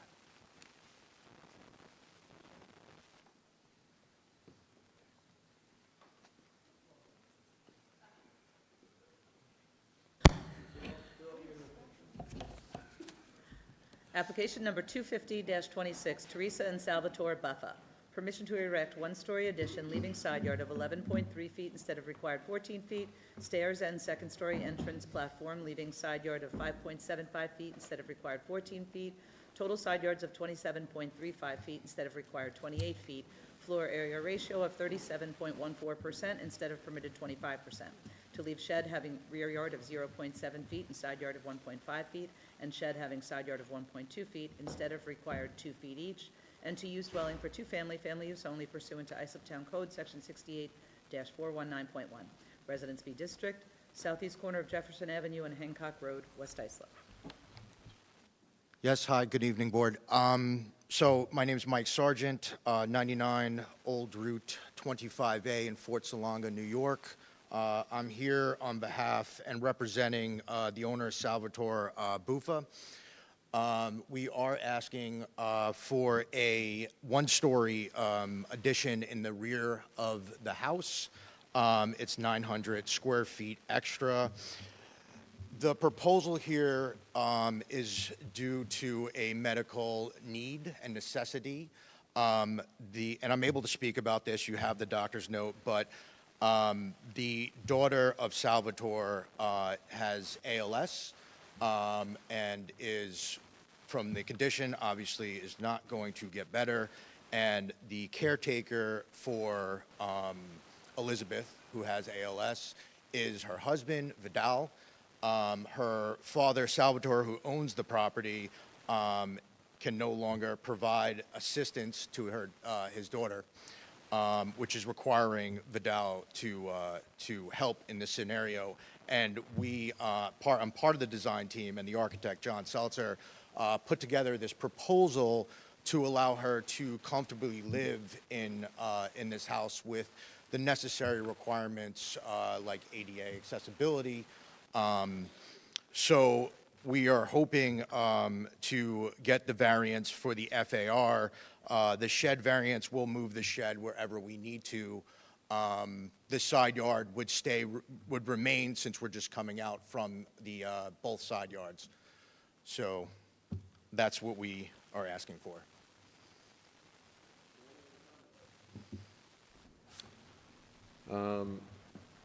Is there a reason for the staircase located at that position? There is no reason. It's existing. We can rip it down. Oh, it's existing? Yeah, it's It says been there. proposed deck stairs. That's would be new if we were to rip the old one off. The old one is in the same location. Huh. But if we need to move the stair around, we're willing to play with that. The main goal here is the FAR, as you can imagine. Yeah, I was gonna get to that, but. I mean, wanted that's to- the, yeah.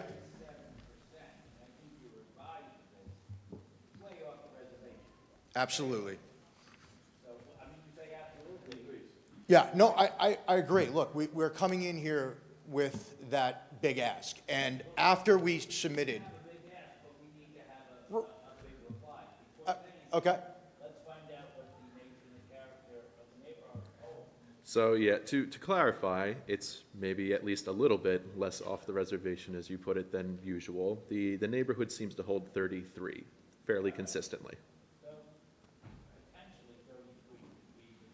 Yeah, there's And what I was about gonna 5 grants at that. Okay, I'm sorry. No, I didn't have much more to add. It's 3 different grants at 33, 2 of them saying no greater than 33, and a couple people at 32.8, which is effectively 33. The side yard, I don't have anything for the side yard, although he's saying that would be just to the staircase as far as I understand, and apparently it's not required. I don't have anything for the stairs at the side yard variance like that.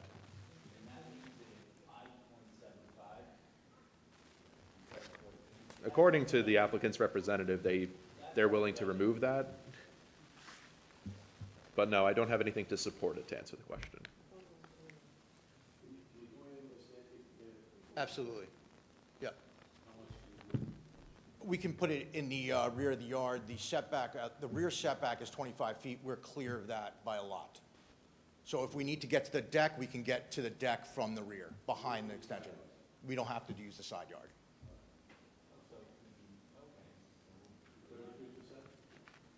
I can get it to 33%, and what I was going to say is that after we submitted, we knew about those two precedents, and I did come up with the alternative that would get to 33%.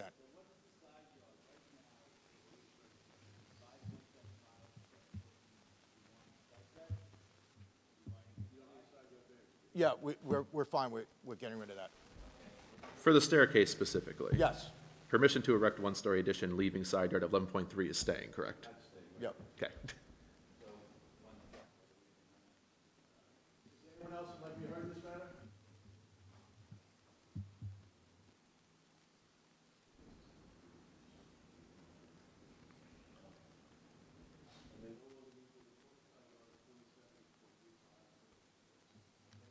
That's the accurate number now?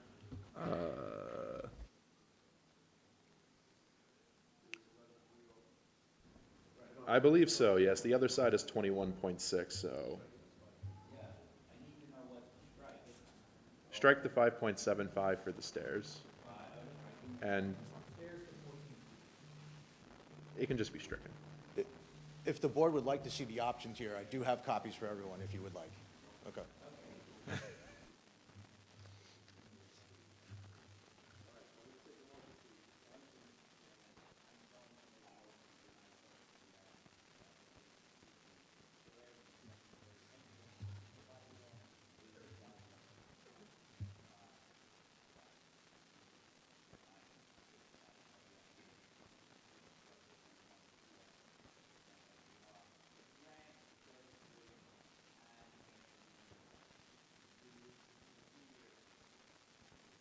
Thank you, board. Thank you. Thank you.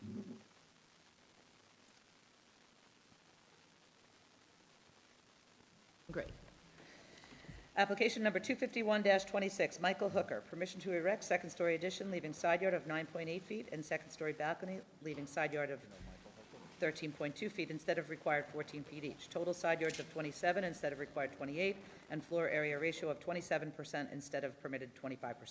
Residence A District, west side of West Islip Road, 1,510.76 feet south of Montauk Highway, West Islip.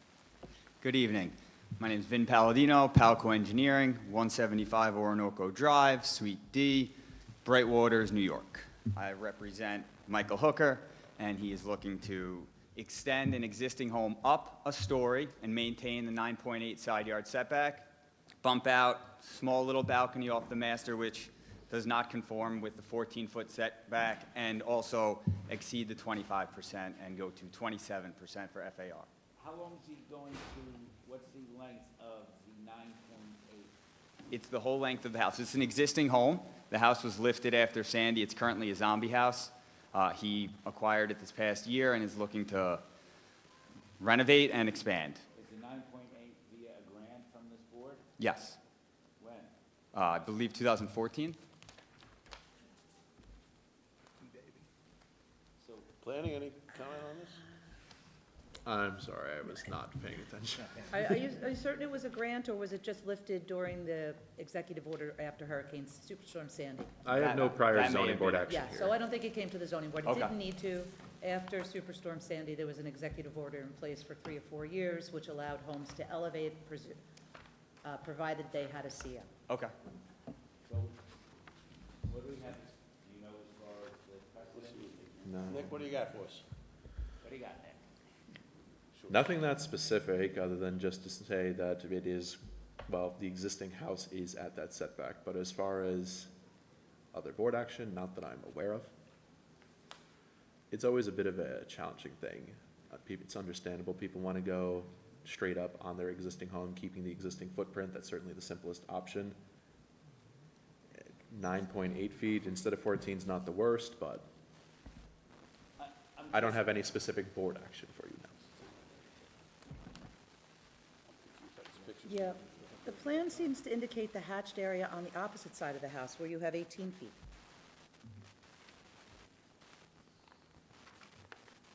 No, it should be, it's to the north. The 18 feet is compliant. Well, I know. Oh, yes. Right, and she's saying- Sorry, that's where the two-story addition is going. On the right side is where we're also going up a full floor. Okay, so it's a second story and a two-story? Yes. So the hatched area is the two-story, but it's a second... Exactly. The second story is on the right side, Okay. on north. So the whole thing is going to be 2 stories? Correct. It's a differentiation between something that doesn't currently exist and is going to be a 2-story addition versus going up over the existing? Correct. Okay. Do we have any 9.8 two stories? I mean, it's quite a bit of a relaxation. It's not like it was a foot. Well, it's the existing location of the home. I understand that, but I'm saying is now you're going up a story. And you're taking the compromised area and you're making it further compromised. Correct. Generally, compromise is good, like down in Congress, but I use it in the jar. Oh, my God.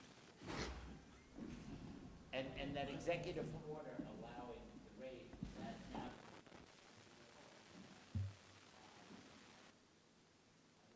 I don't think we've had that issue that we discussed, have we? No, it was just a question of how the house got to be at 9.8 feet. And we don't have any grants of second floor at 9.8. I guess I'd like to find out, and maybe you could inform us, what is the nature of character neighborhood? Are there loads of 9.8, 2 floors? I don't have the precedents with me, no. Nick, what's your thought? Is this something we need to look into, so we are doing right by all? I can say pretty definitively that I don't think there's anything from the Board of Appeals. If it's more of a question of what the character of the area is, regardless of it getting a board grant or not, I wouldn't be aware of that. That's not something I would usually look into. It's a very labor-intensive process. Maybe we'll make it your job. We don't want a grant. Understood.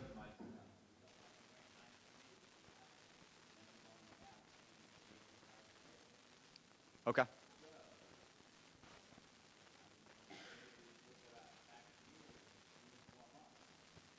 Understood. I'll research it. And the FAR?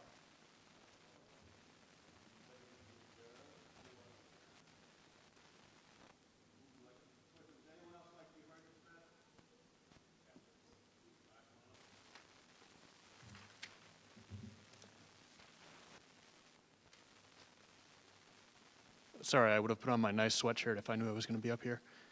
My name's John Barry. I live at 110, just north. I guess I'm a little confused at like the scope of the project here. I assume they're going to go back towards the water by quite a bit. But all that is in the notice is really the 9.8, which I will say, I was out there this afternoon. It is a little bit tight. My home is 14 feet from the property line, which I believe is what is the limit. So, I mean, my main concern is privacy with the second story. I know there's a request for the balcony. You can kind of see in the picture there, I have an outdoor shower. So, and young children, so privacy is especially important. So I just want to understand like how far back they're going, where that balcony is going to be, what they can see in the yard, what they can't.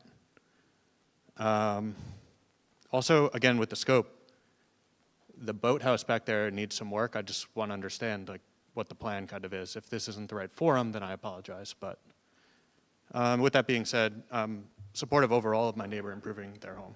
But that's that. Yeah, to try to answer your question, as far as the area where they're going further back than the existing footprint of the house, that would be on the other side of the property from where you are located. So it's Okay. at the side where they're holding 18 feet. On the side that's closer to you at the 9, they're proposing to do a second-story addition, meaning just over the top of the existing, but they're not expanding the footprint on that side whatsoever. Okay. So if that makes sense to you. Yeah, it does. Okay.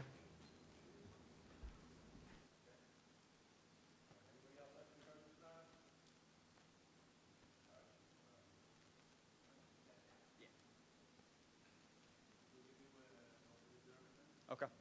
Yeah, I'll research and we'll get back. And on the FAR? FAR is not a problem. Okay, all right. Thank you. Yeah, okay. I'll take a look. Thank you.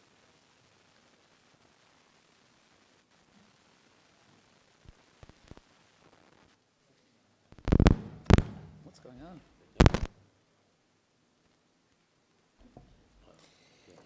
Application number 135-26, adjourned from March 3rd, 2026, Bright Bay LLC. A special exception is requested for business depth extension associated with two-lot subdivision in order to use Lot 1 as a permitted use in Business 1 District, leaving buffer of 10 feet instead of required 25 feet. Business 1 District and Residence AAA District, southwest corner of Lawrence Lane and Montauk Highway, Bay Shore. Good evening again, Mr. Chairman. For Bright Bay LLC, with property at 8 Lawrence Lane in Bay Shore, I'm Ryan Brown, Breslin and Brown PC, 44 Elm Street, Suite 5, Huntington, New York, 11743. We're here tonight seeking a special exception for business depth extension and buffer relief. Plan submitted to the board is for a proposed two-lot subdivision. This would create a business parcel along Montauk Highway, which I'll refer to as Lot 1 for ease of the understanding of the application, and a fully conforming residential lot, which I'll refer to as Lot 2 to the south. Now, the business depth extension on Lot 1 would seek to have the entirety of Lot 1 as a Business 1 district. There'd be no modification of the existing zoning line at the western boundary of the property. You can see where the dotted zoning district line comes in. What we'd be seeking to do is just swing that down to meet with the edge of the proposed subdivision line. So there would be a 0-foot change at the western boundary and ultimately a 49.6-foot change at the eastern end of the property. Now, this would be similar to the prior grant that the board gave to the adjoining property to the west, which is an Old Friendly's restaurant. It's currently called Zest or something like that. Zest. I believe it's called Zest now. That grant extended the business depth, as you can see where the parking lot is up on the screen, 11 feet down at the western end of that property and 44 feet down on the eastern end of the property. So where we're seeking our business depth extension will actually be 44 feet further up towards Montauk Highway than what the adjoining property to the west has.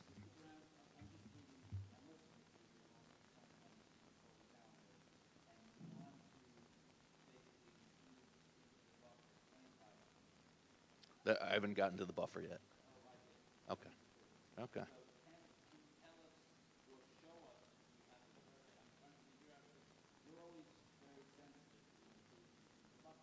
Mm-hmm.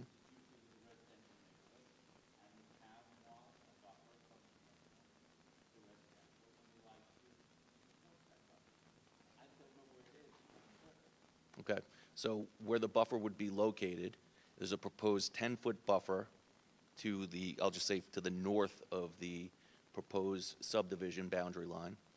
And what we're proposing, because the applicant controls both parcels at this point, is to put a 15-foot buffer along the north of the residential.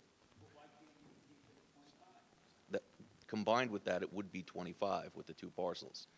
So it would be a 25-foot. We're shifting the buffer south. Well, we own the property right now. And what we would do, and if the board would, no, it adjoins the restaurant to the west. Yeah. Well, at this point, it would be any conforming use within the Business 1 district. Yeah.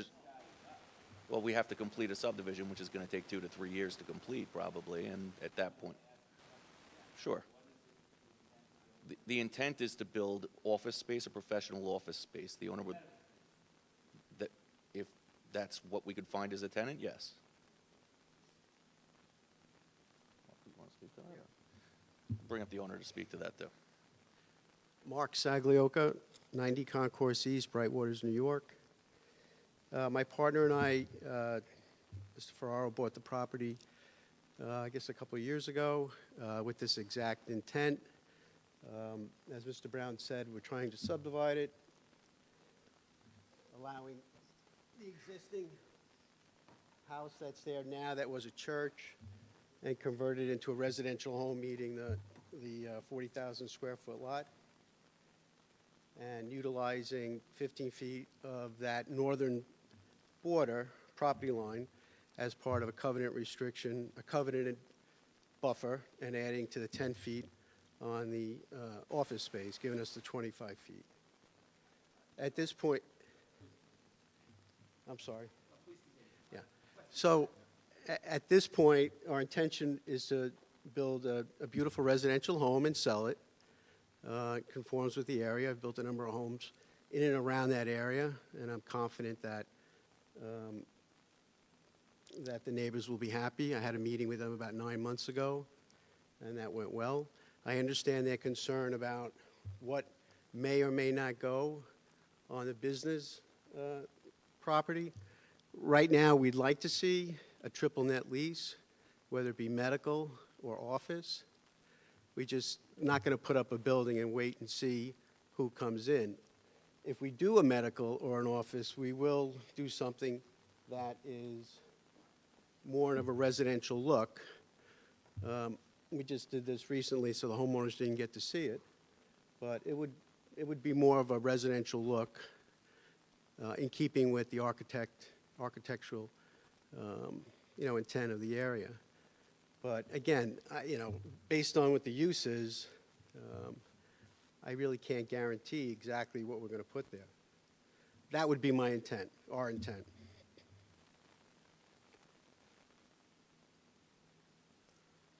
So, for example, if Northwell came along and they said that they needed a medical building, well, we're their guy.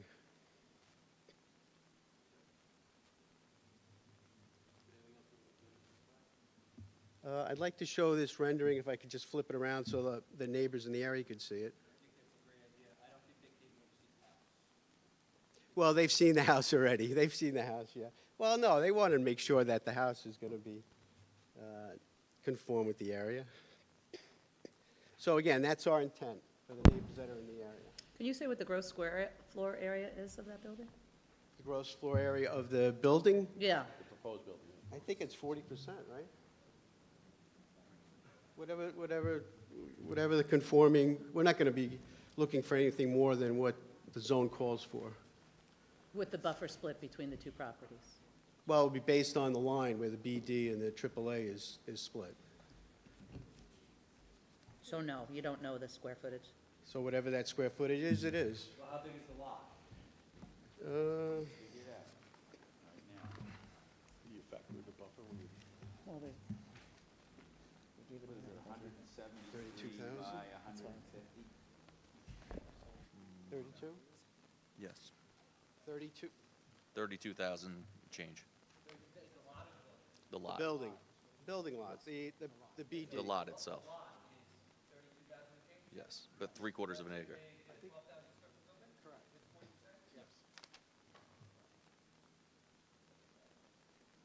Yes, that's correct.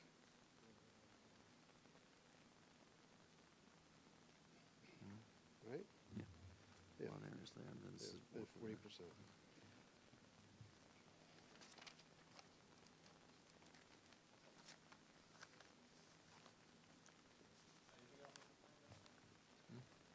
I'm sure there's going to be If there are any questions, I'll be happy to jump in.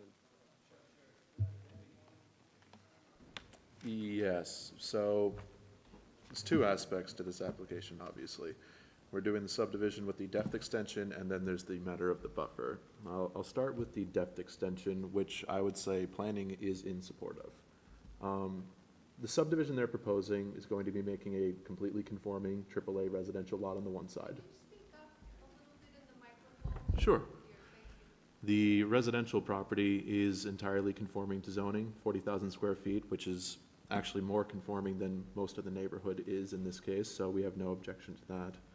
And the depth extension, the purpose of it is to sort of correct a zoning line to allow for what a use that at that site would normally be used for.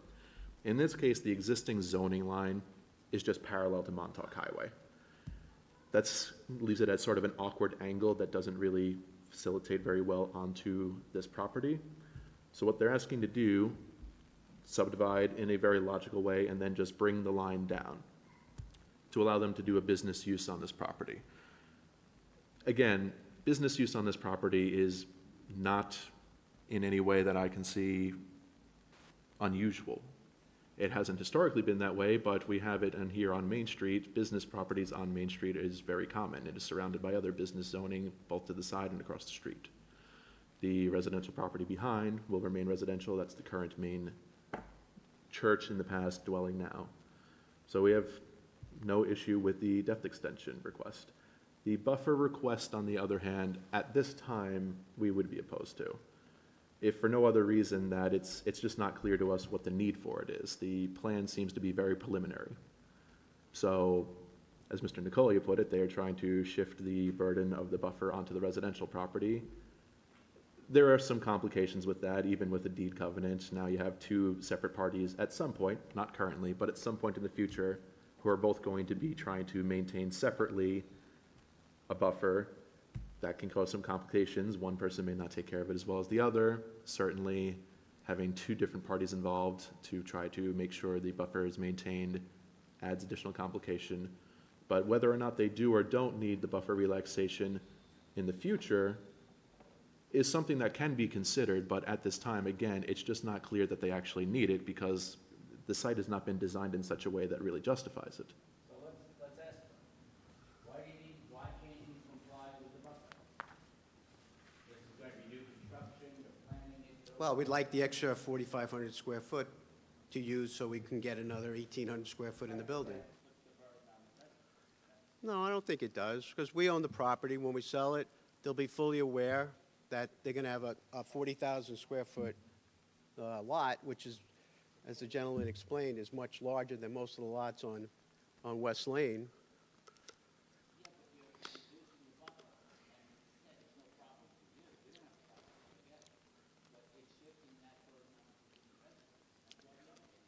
That buffer, that 15-foot buffer is going to be landscaped no matter what. So all we're going to do is covenant that it always stays landscaped. No, I'm saying the residential side wouldn't have to be landscaped. Would you agree, I mean, I'm not proposing this, I'm going to be with that, you guys would maintain it, handle their landscaping for them? Because we see, every week, we see homeowners do crazy stuff. And I would not put it past some homeowner in the future to decide that he doesn't like those arborvitaes and cut them all down. And now there's no buffer. And even though you would come have it. If there's a conservation easement recorded against the property, it has to be maintained naturally. So if the conservation easement's placed after there's a planting plan in place from planning, then it would be required to be maintained. If any subsequent homeowner went and did that, then they'd be facing a violation from the town. They'd have to restore it. I think the concern we have is that, you're obviously right, that would be a violation. That's then an issue for town code enforcement, et cetera, to have to deal with. And I think it's, as Mr. Nicolia put it, a lot more likely for something like that to happen with a residential property, in my personal experience, than it would be for a business property who is more inclined to keep with conformance. Certainly having two separate properties having to do it is going to complicate things. I believe that is the point he's trying to make.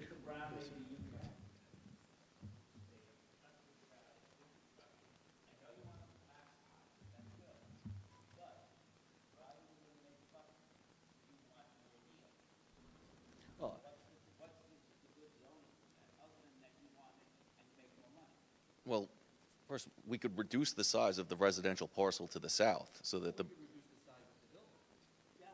Correct. I don't see how. We don't know what the size of the building is. Yeah. I don't see how the board, what the rationale is to say, yeah, reduce the buffer by, what is that, 35%, just as you want.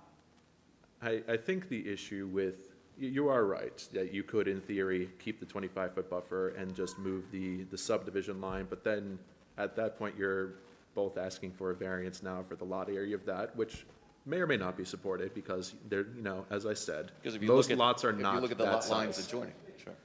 I think the bigger issue you're going to have is, you said at the one side, the zoning line is about 49 feet away from the property line. So at that point, you wouldn't meet the special exception criteria for that depth extension anymore. It would be beyond 50 feet, and that's what is allowed by the special exception. That would be the bigger issue with that proposal. Okay.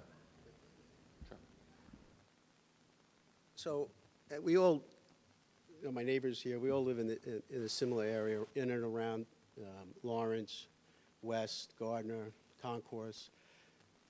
I know at my house, I have about 8 feet, and I have abrevieties that I maintain, but they give me excellent screening, and they're no more than 8 feet off my fence line. So, in my view, as a developer, yes, we want the extra square footage because cost of construction is what it is, and we want to maximize our yield. Better me than somebody else, because I think I have most of the trust of the community, and they know what I. Well, that's the truth. It's not an argument, Mr. Wexler. It's not an argument.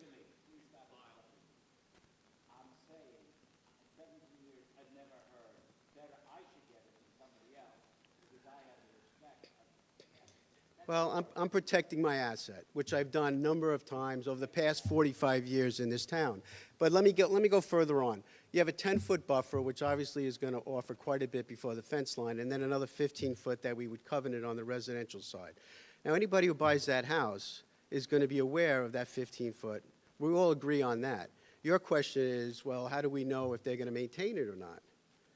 Right. And I agree. We don't know. But it's no different than how do you know if your neighbor's going to maintain, you know, their property on the side?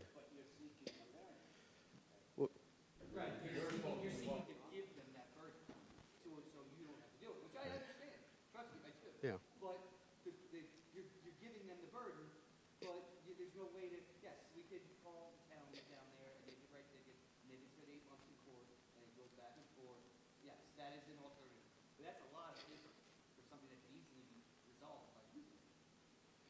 Yeah, I don't want to put the burden on the commercial property because then you run into problems, or, you know, they have a fence up or they have a dog and I can't get to it. It just doesn't seem, I've never done that before.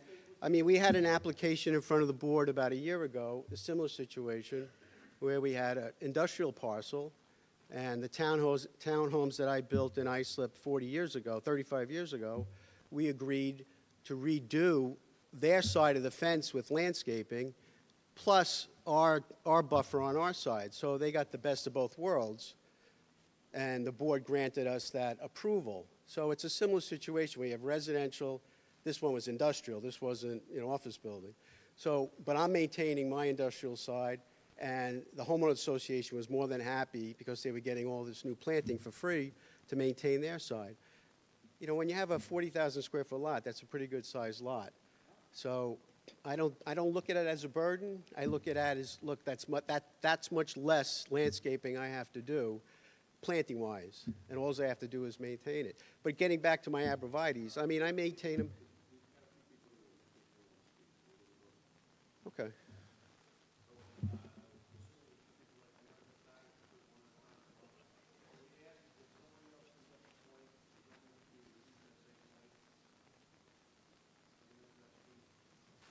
Yes, Dante Grover, 28 Garner Lane, Bay Shore. I moved into that residence about 11 years ago. I moved out of Rockville Center because of congestion. 11 years ago, getting off of Garner Lane onto Montauk Highway was never a problem. 11 years later, the congestion has gotten pretty significant. Adding a commercial building at Lawrence Lane and Garner only have those two entrances. There's about 150 residents that live down there. I'm a member of the board on the Oconee Association, and I can tell you that out of 150 residents, 150 residents oppose this.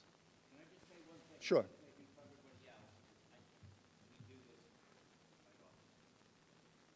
If we deny them the variance, Yes. setback and the other, which is not a fence, they can still build this. I understand. I understand, but there are covenants in the association that go against the commercial development there, which we'll address as an association. I know it's not part of the board. I realize that they can develop that commercially, So but as let's- Mr. just for Sag... clarification, that's not exactly true. The property is split zoned. The code says that the higher use classification applies. So currently, that property is viewed as a residential property. It is viewed as residential. Currently and technically, let's just say that. Okay. Technically, it's a split zoned property, therefore the higher use classification applies. Well, I would tell you, When as they a, subdivide it, that'll be different. as a board member, I get plenty of phone calls from people that object to this. This is one parcel that adversely affects 150 residents. And to not know what's going to be built, it would be the equivalent of me saying to you, You know something? You have a niece or a nephew? I have this wonderful person that I'd love for them to meet. Please ask them to stop. Yeah, so have them stop by the house. Because when they show up, I'm going to have a master of ceremonies, and we're going to perform the wedding before they ever meet. With all due respect, they are going to limit it to the business one uses. There is an elusive existing town code on what type of uses they can put there, especially it's further limited to the size of the property, all sorts of nonsense. I suggest that you look, I mean, he does bring up, the developer does bring up a valid point that who knows who's going to want to rent it, as long as it's legal to B1, it's legal to B1, is what it is. So traffic would have no bearing on this? I actually wanted to ask the applicant a question about that. I don't know if it's the right time for that, but we'll get back to that. You know, to not know what's going to be built there and have the entrance, they're talking about having the entrance on Lawrence Lane.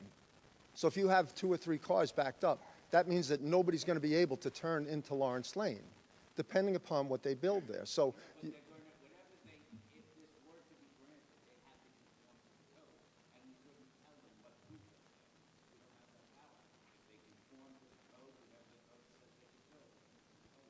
So all I'm saying is that by granting this, you'll allow them to build a larger parcel, a larger building, which will create more traffic. You're going to have more office space or whatever it is.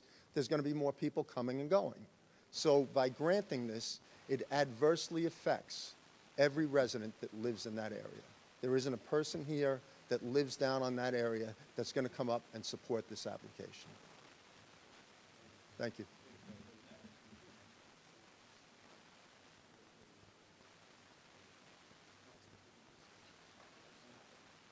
Good evening. Thank you for having me. Tom Stringer. I'm the resident of 6 West Lane, the immediately adjacent homeowner, so I'm probably most affected by this. But before we start on this, you had a case, Coletti, a little bit earlier. Okanee Walk, you were trying to determine the age of a garage. That's my childhood home, so I can actually tell you that we moved out during the Carter administration, and that garage was there. So if you're, you did the right thing. It was a great move. So you got a factual witness to that. Well, a little bit more, but it's actually, it ties into this. We came back to this neighborhood. Sure, Tom Stringer, S-T-R-I-N-G-E-R. We came back to this neighborhood from New York because we loved its character. We loved what the neighborhood looked like. We loved the neighbors. We loved what the town of Islip offered. I live right up the street. Took care of my mother for about 15 years until she moved this year. This was always a residential neighborhood. I have no problem with what the applicant would like to do in terms of renovating the house. I think that's great. We welcome him.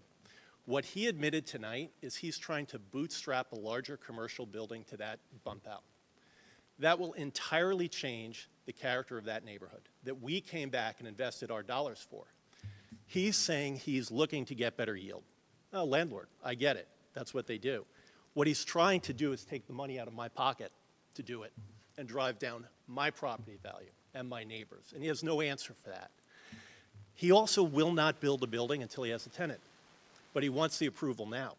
So he's asking you for a blank check on traffic, on crime, on what he builds. This will never go there. We know it. He's going to build whatever the tenant wants. Oh, that's the house? Yeah. Okay. Maybe that goes there. But the commercial property is not going to look like that. We know that Bayshore is already crowded as it is. We know it doesn't have enough parking. Where's he going to park? He's going to park them behind my house. That's what he's going to do when he comes back. 6 West Lane. So as he bumps back, I'm right next to it. Yep. So he's looking to destroy the character of our neighborhood to expand the commercial property, plain and simple. He says he's from the neighborhood, from the area. He's not. He lives in Brightwaters down at the end of the concourse. God bless. Love it. He's not affected by this. He's already told you he's going to flip the house, and he's going to flip the property. I have no problem with it, but he doesn't have to live with the accountability for his actions. He just gets to pocket the money and leave and stick it on us. Then you guys are going to have to deal with it, and code enforcement is going to have to deal with it for the next 15 or 20 years, because I'm not leaving, and I'll be back to argue every step of the way. Thank you very much for your time, and I'm so glad you're healthy. You skipped the last meeting because you called in sick. I haven't seen that since grade school. You got kids? You got kids? You ever get a stomach virus from a kid? Dude, much rather would have been here. Who are your kids? Yes, thank you. Yes, I've lived in this neighborhood my whole, Virginia Bromberg, 22 Lawrence Lane. I've lived there all my life. My parents bought the house specifically to raise their children there in a beautiful and safe neighborhood. And I walk a lot, so I know all the neighbors now, not all of them, but most of them. And there are many children there. And the safety of these children and the safety of the neighborhood concerns me. With the commercial building, I know he has the right to do that, but how he does it, someone up was saying that there is entrance from Montauk Highway, but this would be not from Montauk Highway, this would be on Lawrence Lane. So there's going to be a lot more traffic there. I know someone in my neighborhood who had 2 accidents just getting out of Lawrence Lane. Can you imagine a commercial property there with all these cars, some maybe zooming? This is going to be a horrible situation for children, parents walking with their strollers and their children. And also, there could be a lot of garbage there with this commercial property, possibly bringing rodents. Also, the effect of this decision today could affect other people wanting to do the same thing in our neighborhood. Again, my parents bought there for a beautiful, safe neighborhood, and that's why people buy there today. This neighborhood is a very special neighborhood. People really care about each other. I could tell you wonderful stories of these people, and they really care about this neighborhood. So I am speaking up for that. I don't know about the specifics, about the measurements and this and that. So I'm just generally, and also the fact that he is not specifying what he's going to put there. What if he has a restaurant that wants to go there? Okay. Okay. Okay, also, when they say the landscaping, they could just put like a little thing of some bushes there, and that's not going to hide anything. Yeah. I think they're going to spend quite a bit of money on arborvitae, Japanese maple, or whatever. Well, having a commercial property there is going to really bring a lot more traffic, and there's going to be big safety problems in this beautiful residential area. So for these reasons, yeah, sure.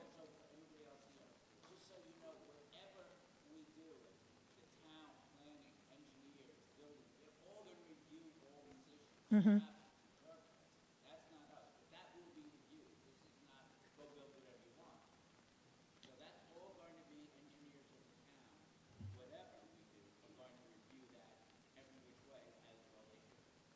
I know he wants to protect his assets, but we want to protect our neighborhood. Couldn't he build another house there instead of commercial? Okay, so we protest. Our neighborhood is very concerned about this. Thank you very much for listening. Excuse me.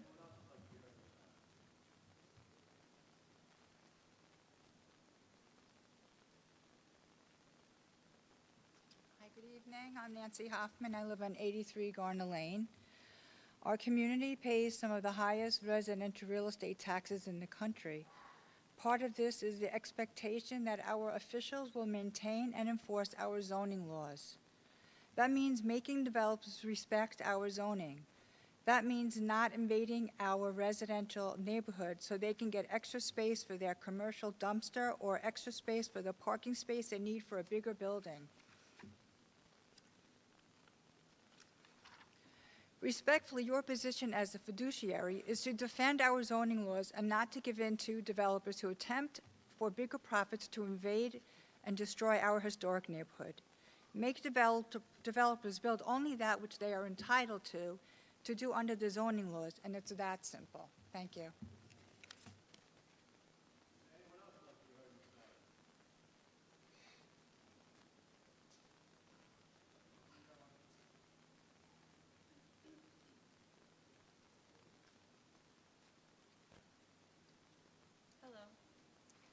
Elizabeth Suda, 7 Lawrence Lane. As you can tell from the number, it's very close to the proposed changes that are potentially to occur. Very, very happy and appreciative to have a great new residents across the street, and I'm all for the positive development of our community, so there's no issue. But I do want to point out just the very practical reality of living on Lawrence and Garner, for that matter.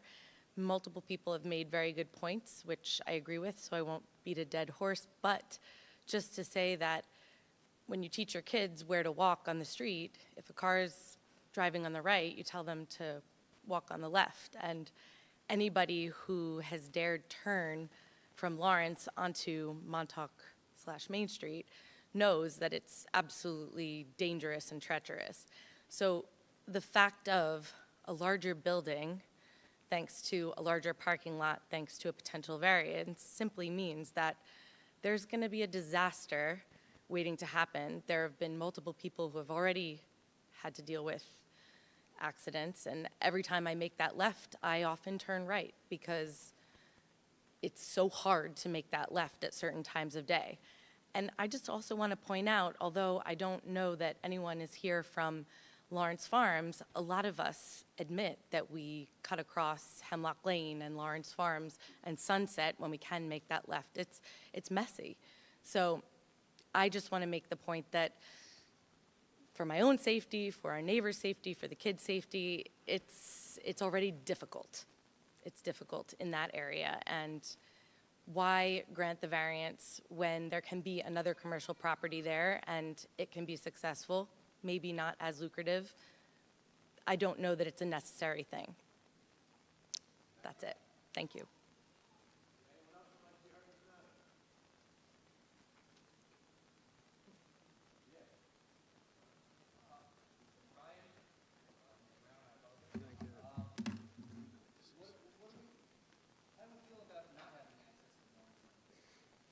You want access from Lawrence Lane because you don't want to have traffic. Right?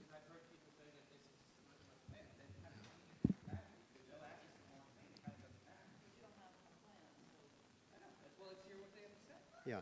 So to answer that question, obviously, the DOT would be involved because it's a state road. We have no objection if they say, we'd rather you come out of your, put the parking lot in the front and come off of Montauk Highway into your own parking lot as opposed to coming out to Lawrence Lane.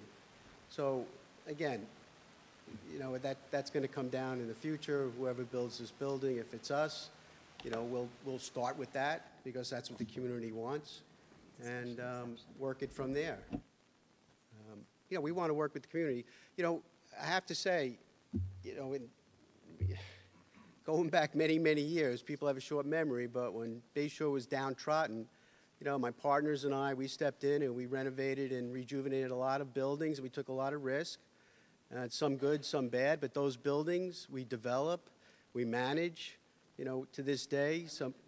Okay, well, there you go. So for some time, we don't let, a light bulb go out for more than an hour until, we're right on it. So we manage our buildings, I feel, very well.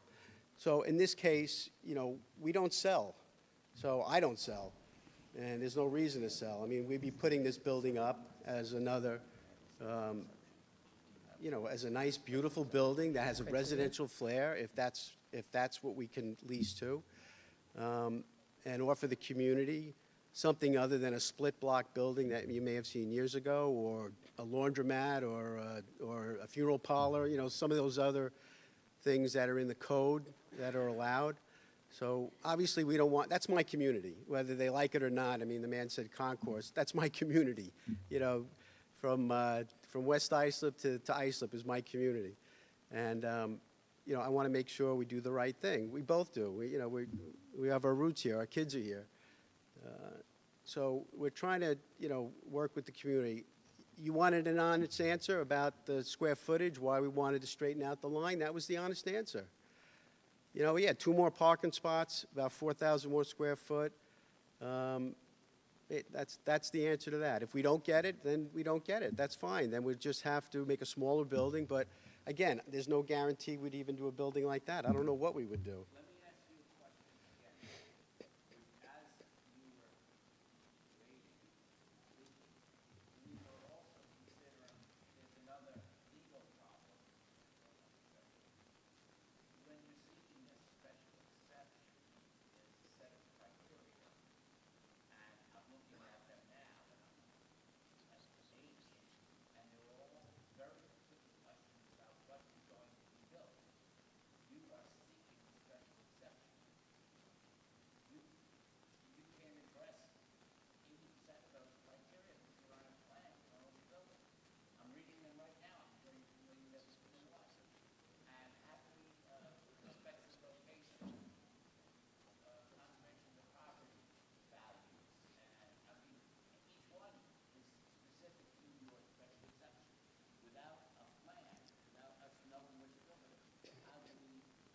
Yeah, I'm not sure exactly what you mean, but when you say, The town code provides specific elements, so to speak, of questions that must be addressed.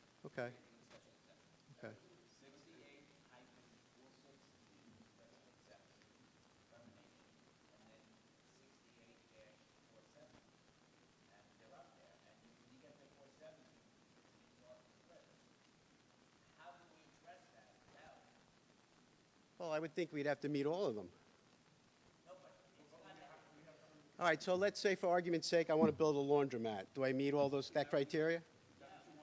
No, I don't want to put a laundromat at the head of the blind. It's like asking the surgeon to perform I never heard of that. diagnosis. How do we apply the facts to the law? We don't have the facts. Yeah. As it relates to the business parcel itself, it just needs to be, for what we're seeking here as it relates to that aspect of the request, for that aspect of the request is a special exception. The buffer relief is a separate prong of the application that we're making here. So it could be anything that would fit within Business 1. It's already zoned Business 1 for the exception of that small portion that would be extended to the boundary line.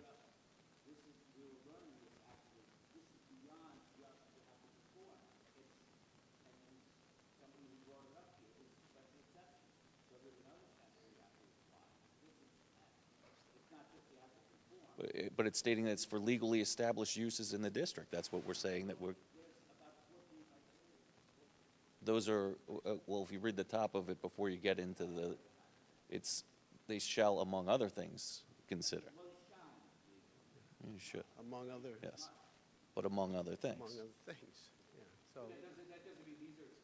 So you want me to lock, Stuff that's related to it. And it doesn't mean that we just ignore it because we don't know, because we can. At this juncture. How do you do it? How do we do it? well, as a board, have you come across this before? A special exception? Never where we didn't know what the building was. About maybe November, we actually, I believe it was nice. They wanted to Yeah, there's also one right outside, Park Avenue, 111, that we denied because you wouldn't tell us. You just said business one. Let me just put it this way. Well, to me, that's how it reads, but. Let me just say one thing. We have heard, well, it's odd, because I know we're doing hundreds of special exceptions. What do you want to do, Tom? Didn't know what they were building. And that's the only question that I'm coming from. You can't apply your application to the facts. So if we said tonight that we wanted to do a medical office building, we could move forward? Well, we'd have to start looking together. We'd have to now, if they were going to build a medical. I'm saying if we said tonight we're going to build, our intent is to build a medical office building. That's the proposed rendering right there. Well, why would I need a plan? Well, some of us are planners. Yeah, What? planners need plans, engineers read plans, architects read plans, you may not, but. I know it means nothing to you, here's a picture, that's not the way it works. No, what I don't understand is, because I've been through the variance board a number of times, is you're trying to rabbit hole me into a certain plan, architectural plan. Trying to apply the law to the facts, but we don't have the facts. The extension itself and the buffer relief, typically they have built. The extension of the zone and typically the buffer relief, they're supposed to take this test into account. And typically people come in. You're asking us the temperature of the water before anybody's in there clicking. No, how do we know? That's the problem. So what exactly would you need? Tell us exactly what you would need. What we need to do is we need to put together a plan. So what I'm gonna ask, what I'm gonna say is, let's adjourn this to come back with a plan.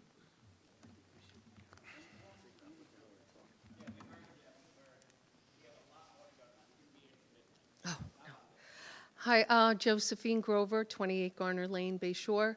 I'm not prepared to speak, but I do know that corner, and once someone had mentioned also that that corner is, I ride my bicycle all in my neighborhood, and there's no sidewalks there, you know? And having no sidewalks is an indication of a residential neighborhood, you know? So to start to have traffic in and out of that lot Monday to Friday is just really asking for trouble, you know? And I appreciate when I moved here, I've never seen so many medical buildings. How many medical buildings is Bay Shore? What they did at Southside, it's really destroying the visual beauty of this neighborhood. And I know he has the right to build whatever he wants, but I would certainly not support any kind of variance for anything bigger than is legally allowed. Also, as he said that he's well respected, he lives in the neighborhood, I haven't heard one builder talk about green space. How about donating that land? Well, not 25 minutes, and that's, you were talking about a buffer. I'm just saying, it would be nice to hear builders talk about, and planning people. No, it's a lot now. It's not a home. It's not a home. It's a lot. I'm just saying, it would be nice. Green space does matter, and Bay Shore is inundated with these buildings. So I think we've had enough. Okay.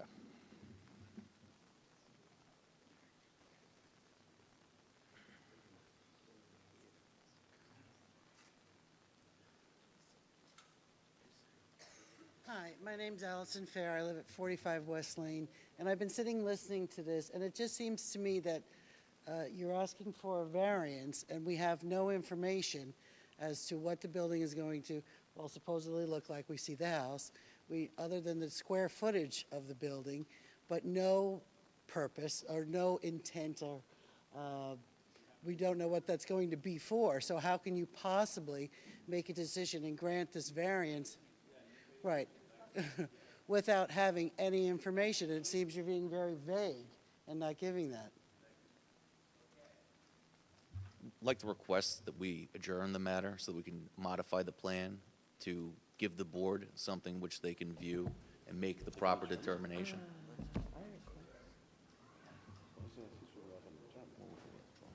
Or if the board would prefer, we can withdraw and resubmit a new application. I just wanted to jump the process. Pull the whole thing.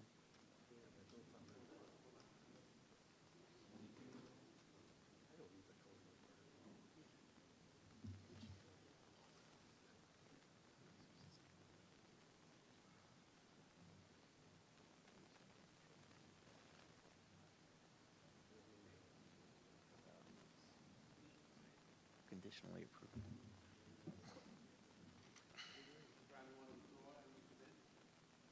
Because we want to withdraw and resubmit, or do you want an adjournment to modify the plan? Yes, we'll withdraw to resubmit in the future. Without prejudice, obviously. Without prejudice. Got to make sure.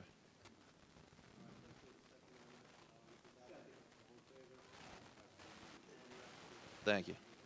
Thank you, Board. I'd just like to wish the applicant on the last application tonight good luck. I'd like to wish the applicant on the last application tonight good luck.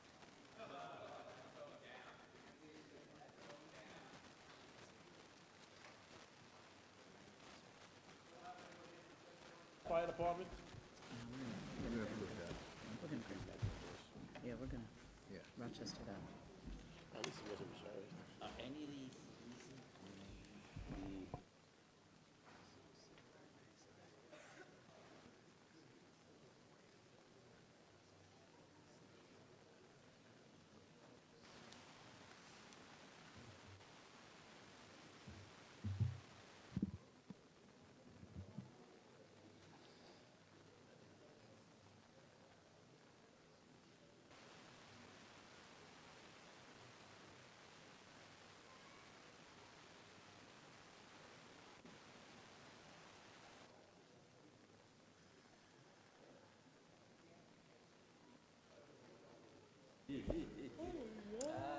Application number 252-26, 100 Pine Air Drive LLC. Permission to erect three-story building, and I understand this part needs a minor correction, having height over permitted 46.25 feet, with front roof over, having front yard of 48.7 feet instead of, I'm sorry, that says 49, doesn't it? 49.7 feet instead of required 50 feet, rear yard of 11.1 feet instead of required 46.25 feet, and floor area ratio of 67.52% instead of permitted 35%. Industrial 1 District, south side of Pine Air Drive, 87.39 feet west of Princess Avenue, Bay Shore. Good evening, Mr. Chairman, members of the board. For the applicant, Brian Kennedy, partner with Forcelli Deegan Toronto, offices at 100 Motor Parkway. While Ms. Pizarro is correcting the call of the meeting, I would also note for the board that we have revised the plan, so we are no longer seeking the variance for the roof over portion. That will be withdrawn. The application before you this evening is for variance relief for a proposed charter school at the subject property that was granted site plan approval by the Town of Islip Planning Board on December 10th of last year. As part of that application, the applicant was also granted a special permit to allow off-site parking on a property on the east side of Bessemer Drive. During that application, the town assessed the design and impacts of the proposed school use, which is a permitted use in the Industrial 1 School District. Now, the proposed school will be operated by the Academy Charter School, who currently operates 7 charter schools throughout Long Island, all of which are accredited by the New York State Education Department. These schools all operate the same as all New York State public schools. There will be no tuition to attend, and it will be open to all students in the surrounding communities to apply. Bus transportation and after-school programs will be provided to each student. Now, the applicant was granted 3 new charters by New York State Ed in October of last year. The subject property was strategically identified after a thorough search by the applicant. The applicant made several attempts to purchase the subject property from the current property owner, who is a well-known real estate developer throughout Long Island. Despite those efforts, the property owner was only willing to lease the property to the applicant, and the applicant currently has a 99-year lease for the subject property. Now, had the applicant been able to purchase the property, we would not be before the board this evening, as all public schools are exempt from local zoning regulations in New York State. Now, recently there was demolition that occurred at the property, but prior to that demolition, 100 Pine Air Drive was improved with a dilapidated 1-story warehouse with accessory parking. There were several tractor trailers stored at the site, along with scaffolding and construction equipment located at the southwest portion of the parking lot that abuts single-family residential homes. Sure. Sure.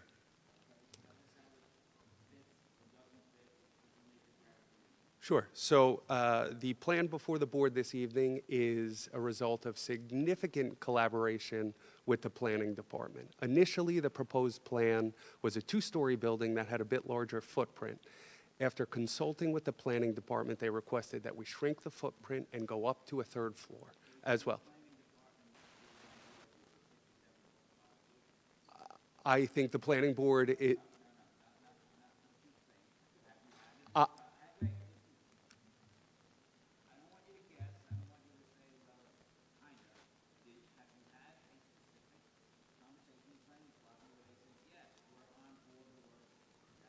they support the application. Yes, we have. Now, as for, I know this board is very concerned with precedent that may be set. The application before you will not create a precedent that would apply to any other properties in the town of Islip, but for charter schools that could not purchase their subject properties. I don't know that there is any grants comparable to that in the town of Islip. I've spoken with Mr. Barbarella about that. He could not locate one. The proposed FAR, yes, is substantial. I understand that. The adjacent, the adjacent property to the south. What's that? Sure.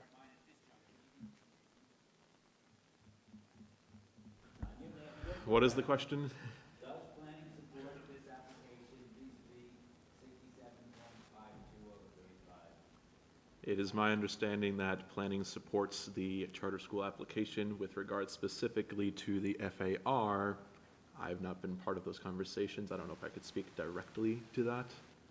I was not in those meetings, so. So you understand the planning board is, the planning department is on board with 67.52? I don't know if I could specifically say that much. I will say that planning is in favor of the charter school. In general?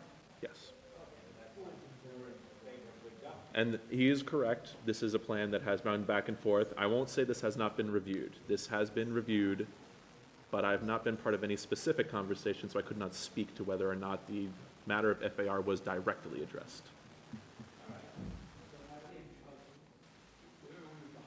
I couldn't say one way or the other.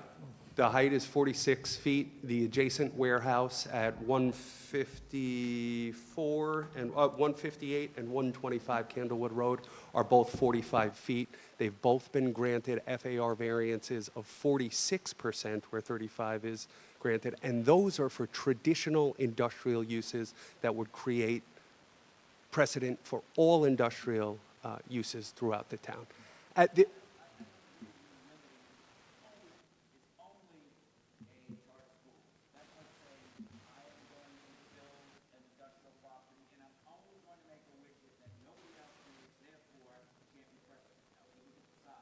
That's absolutely not the case. This site can only be utilized as a school. Because it will have it. I apologize. I did not. A 99-year lease. The school will.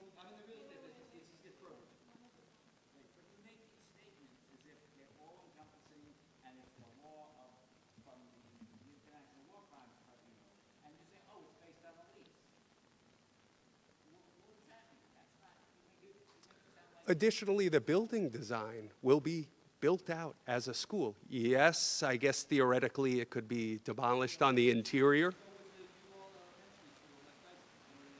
What?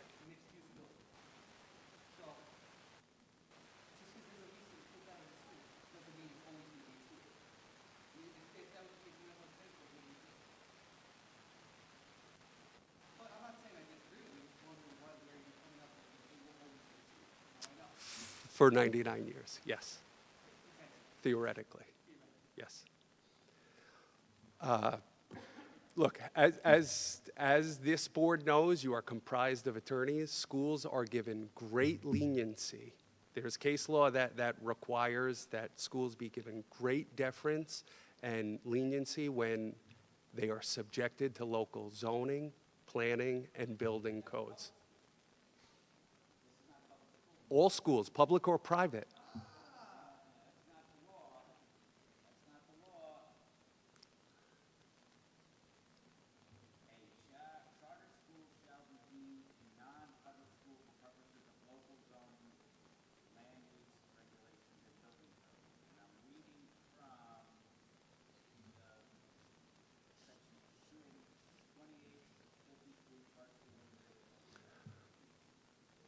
Do you have the matter of Lawrence School Corp v. Lewis in front of you?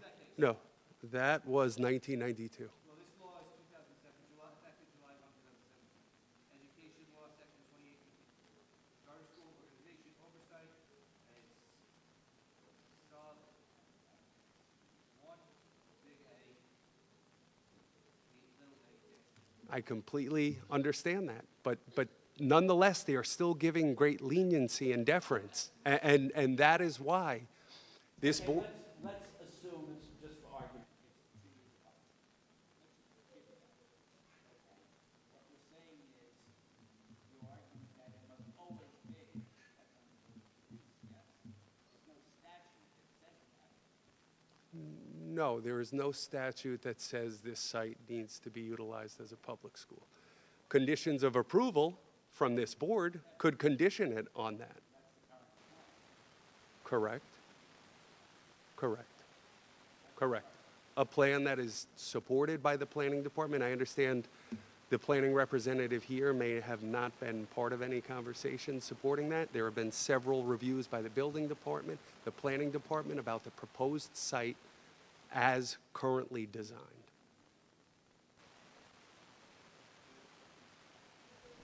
Planning, any comments?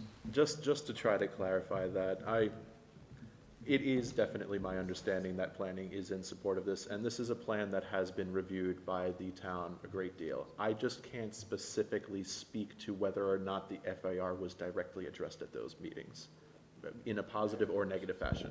I don't know for sure.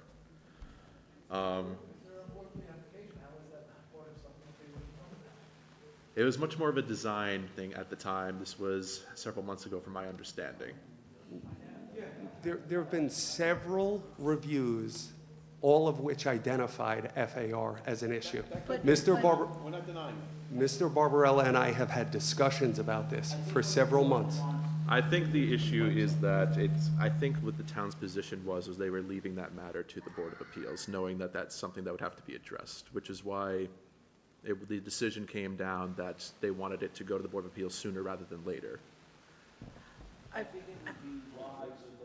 Having been in Nick's spot for many years, he's in a tough spot here. So let's not keep putting pressure on him because he wasn't invited to those meetings. And I would say that you, as an excellent developer's attorney, knew very well when you were filing and refiling and resubmitting that you were investing a lot of money in plan review and in hopes that it would be approved by the zoning board. Again, being an excellent land use attorney, you knew it was a very large area variance application that this board, maybe you would have asked for Nick to be present in those meetings so he's not in this tough spot right now. So that's why following up on that, my suggestion to the board would be that we reserve so we get, well, eventually, yeah, so we find out exactly where. Can I just say one thing in response to that, Mr. Wexler? I understand your desire to reserve and get some clarity. The target opening date for this school is September of next year. They are prepared to begin construction tomorrow on this. If this board does, I understand, but not every other project provides an excellent education to several hundred children. Doesn't the applicant and doesn't the town require and deserve our thorough investigation? Absolutely. And the end of my statement would be to, if this board reserves decision, to please keep that as short as possible. That's all. I just have one question for you, Mr. Kennedy. You had mentioned that the charter was issued by the state. Correct. Is it your position that it was issued pursuant to Education Law Section 2852, subsection 9A? I know it's very specific, but that kind of, in education law, it's carved out whether or not if it was issued pursuant to that section, we are to treat the school one way. If it's not, we're to treat it another way. So I just want for the record. 2851, 2P, and 2853, 1B1. I can provide you a copy tomorrow. Okay, great. Okay. Thank you very much. No problem. Is there anyone else who'd like to be heard in this matter?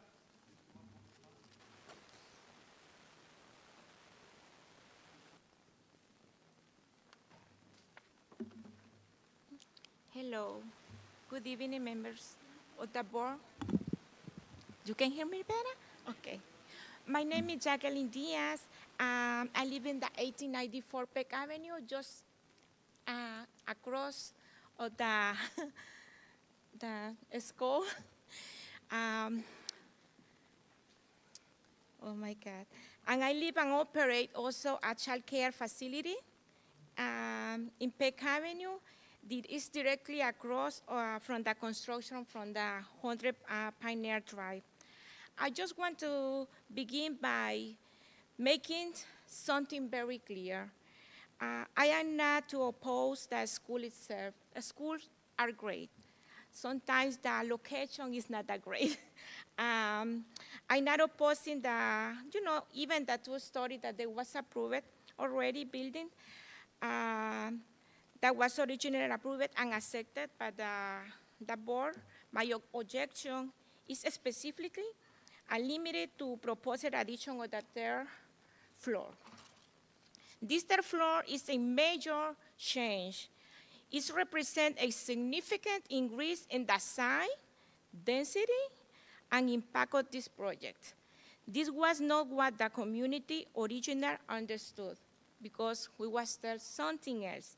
It was not what was disclosed, and it was not what we agreed to when the original project was approved. For that reason, I respectfully believe that the request variances should be denied. A third floor will create serious problems for Peck Avenue and the surrounding neighborhood. Our street is already a resident street and is not designed to handle heavy school traffic. Adding another floor will likely mean more students, more staff, more buses, more cars, and more congestions during morning drop-off and afternoon dismissal. This directly affects my child care facility. I have operated my child care at 1894 for 24 years. 24 years. The family size here depend on safe and accessible drop-off and pick-ups. Increased traffic, blocked driveways, double parking, and unsafe curbside conditions will disrupt my business and create a safety concern for the children in my care. Also, in Old Peck Avenue, we count with a lot of kids that they need to take the bus. Parking is another major concern. This site was formerly an empty factory, and a large 3-story building could push staff, visitors, and event parking on the surrounding resident street, including Peck Avenue and Princess Avenue. Public safety must also be a concern.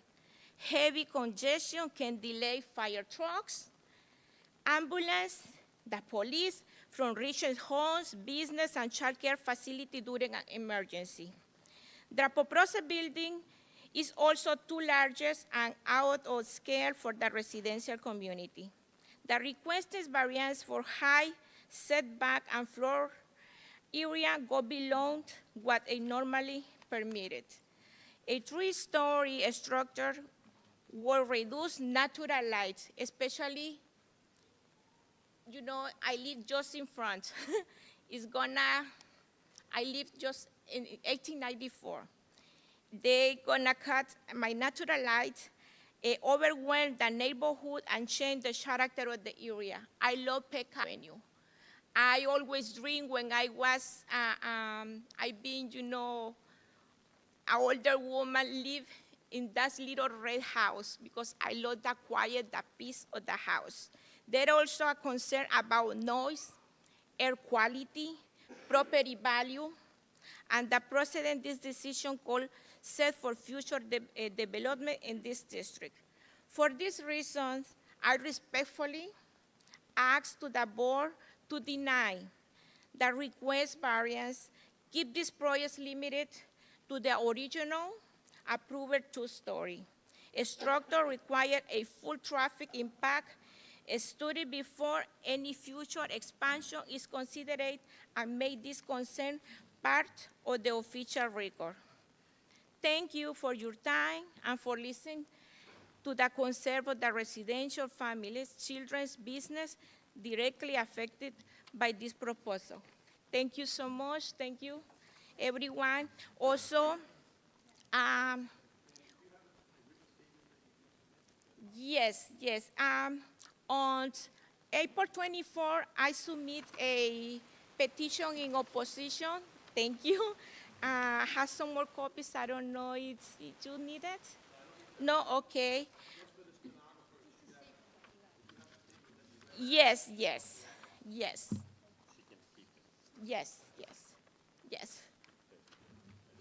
Thank you so much. I had also, you know, my neighbors, they came tonight, but they don't speak some they don't speak English. I don't know, but okay. Also, my husband, he can speak on behalf of them. Yes. Okay, Mr. Mauricio.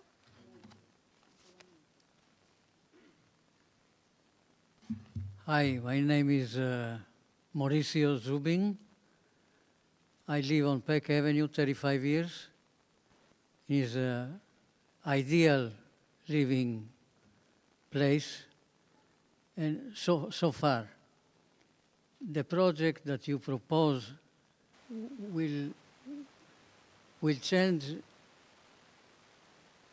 completely change the neighborhood. And I'm concerned about noise pollution and diesel fuel pollution by all the school buses, all this traffic that is especially on rush hours. And I agree 100% with the previous speaker, my neighbor, and I'm asking if this project to increase to 3 floors instead of proposed 2 will need to have a sound barrier to protect the residential part versus the commercial buildings and infrastructures. So I ask if this project goes to port to include a noise barrier wall or fence or that will detach the residential parts from the commercial or schooling activities.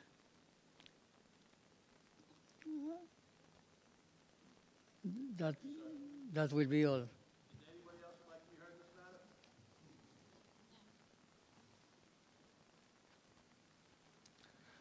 Good evening.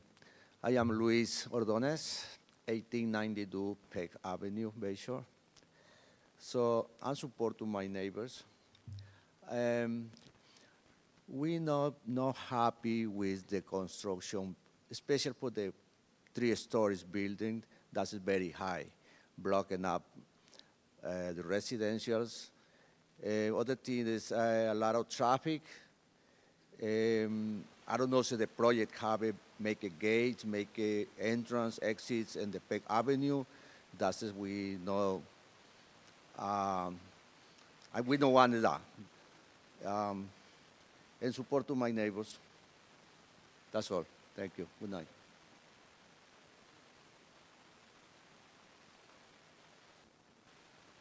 Thank you, boy.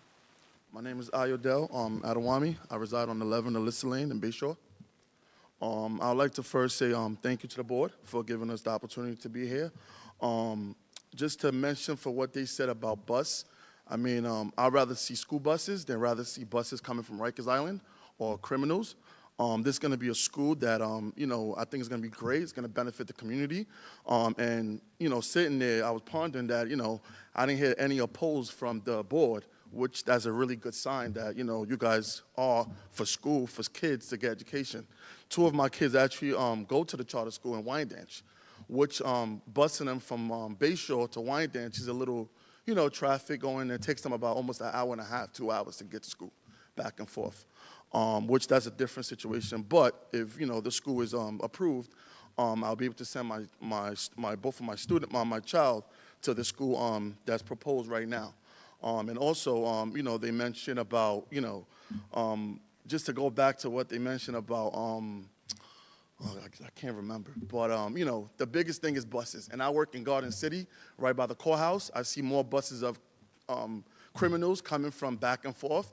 And I think everyone in this room, if you have a child, or if you're grandparents, you'd rather see a yellow school bus coming down your block and knowing kids are going somewhere comfortable, somewhere productive, somewhere that they could get some type of education from in the world that we live in today. Thank you.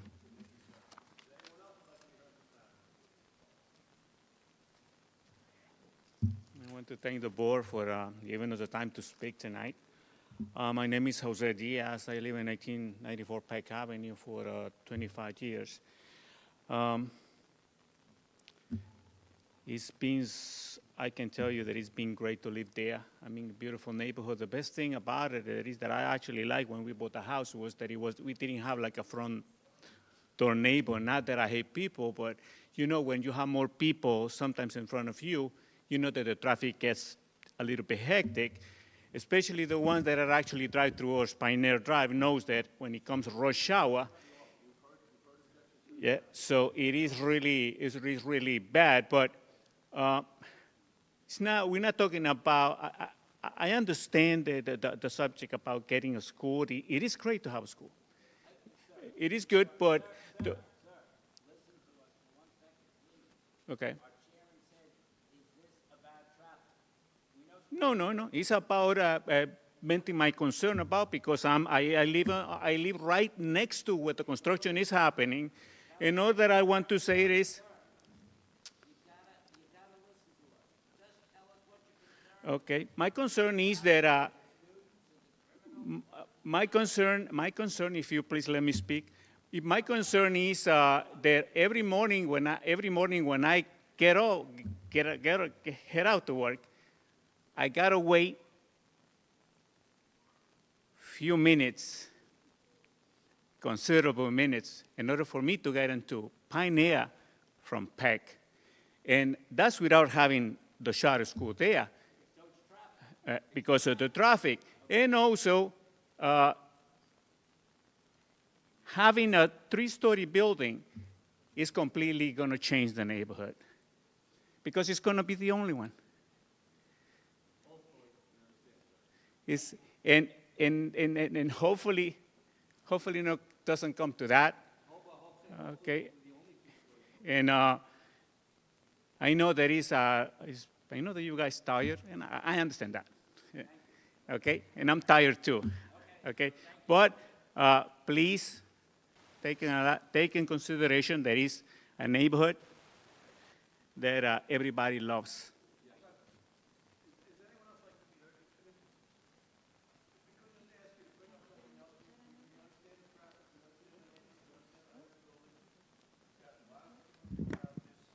Good evening, everyone. My name is Brian Morrison, and I live in Bayshore. And my daughter is a product of the charter school system. I lived in Bayshore for 23 years, and my daughter was actually born on Joselson and started going to the local schools there, the Southwest Elementary, and then she went to West Middle School. From West Middle School, we had a dilemma. Where does our daughter go from here? We didn't like the fact that she may end up at the ninth grade facility there in Brentwood. Our daughter is presently going to the University of Buffalo, and she really benefited from the education that she received at the charter school. And I'm in favor of us trying to do everything that's possible to get this school up and running. I'm very sure that these nice people here, their children, grandchildren, is going to benefit from, yes, they're going to benefit from having a school there as well. I'm pretty sure of that. I am for it. Thank you very much. My wife, okay. Good evening, everyone. Thank you for your time. Yes, I'm for it. We live on 1160 Joselson Avenue. There's Southwest Elementary, that's on our block, and there's West Middle School, that's on the other block. It's all residential. I understand they're talking about traffic. The block that we live on, Southwest, is on that block. Every day there's traffic, but guess what? We love our neighborhood. Everybody's respectful, everybody understands it's a school, and you give kudos to the school because children are the product of our nation, our community, and I am for it. My daughter, she's currently studying nursing at the University of Buffalo. We drove from Bayshore to Uniondale Academy Charter School Every day, my mom, my husband and I, we took turns and took her to school. She graduated with high honors from the charter school. The teachers are great. The community of the school it's phenomenal. They literally, they have a 96% graduation rate. They have Saturday classes for the kids. They have a no-nonsense policy. If you're failing in your classes, they're reaching out to the parents. So I am for the charter school. Thank you.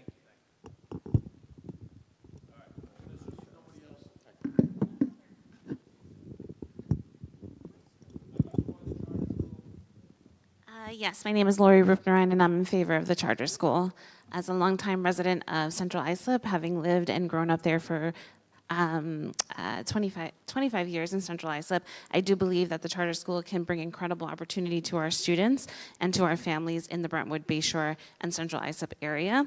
Our students are going off to college in nearly double the rate of our local communities, and they are seeing incredible success there, often obtaining full scholarship, making use of opportunity programs, and doing their very best to see the economic mobility that they dream of obtaining. And so believe that this would be an added benefit to our community and would serve our families and our students well. I will be very quick. Oh, sure.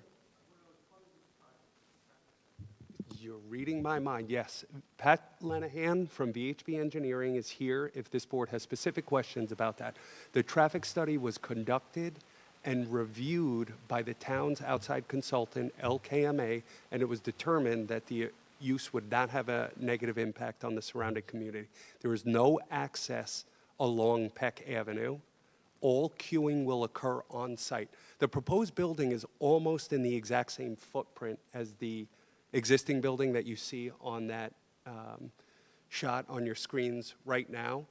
The site is parking compliant. There was no parking variance requested as part of this. As far as the height is permitted as of right in the Industrial 1 zoning district. There are buildings. That building that you see south of the site is 45 feet tall. We are proposing 1 foot taller than that. That building will be the most impacted. So to say that it does not fit the character of the neighborhood is just not accurate. A school is a far more appropriate use abutting residential than a warehouse. I understand that these nice people have concerns about the proposed use, and I respect that and appreciate that. But the plan that you see and that they have seen has always been 3 stories. There was no submission made to this town with a 2-story building.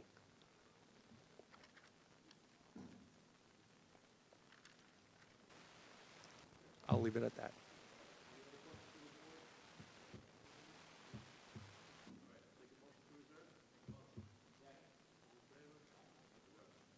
Have a great evening, guys. Thanks.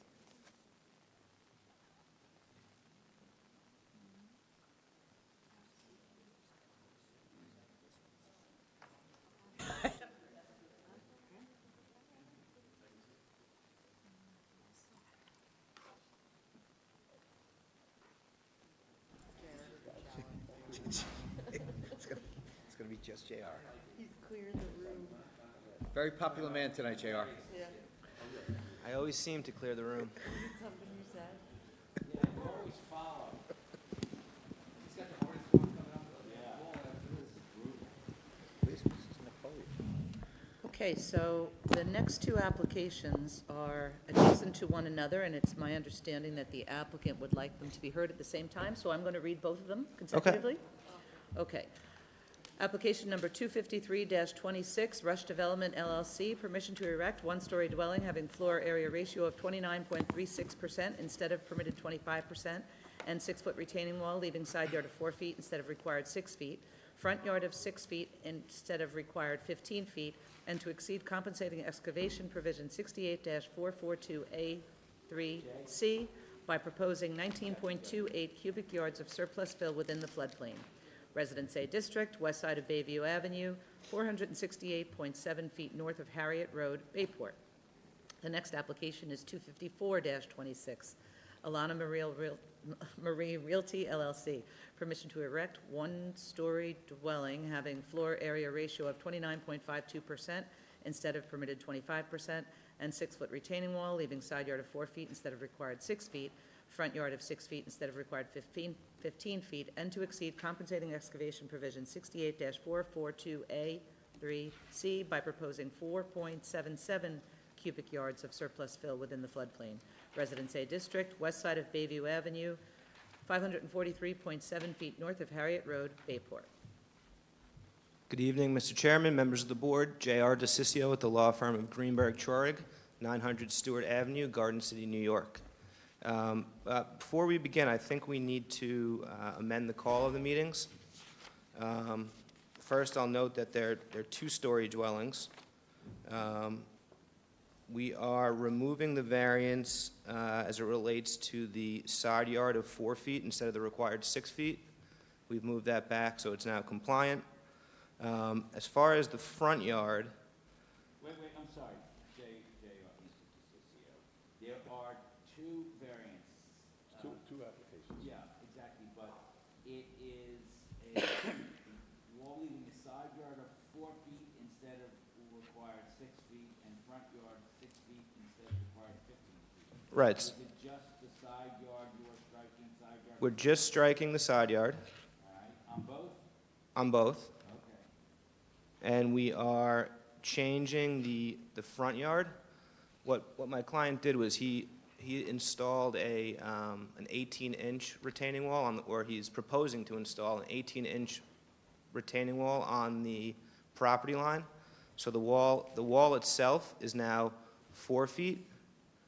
However, we have to put a railing by New York State Building Code on the wall.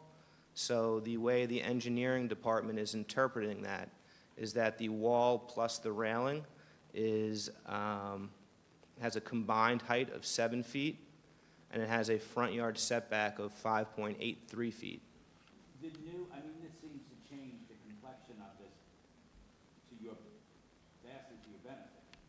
Have you discussed this with planning, and what's their feeling on this?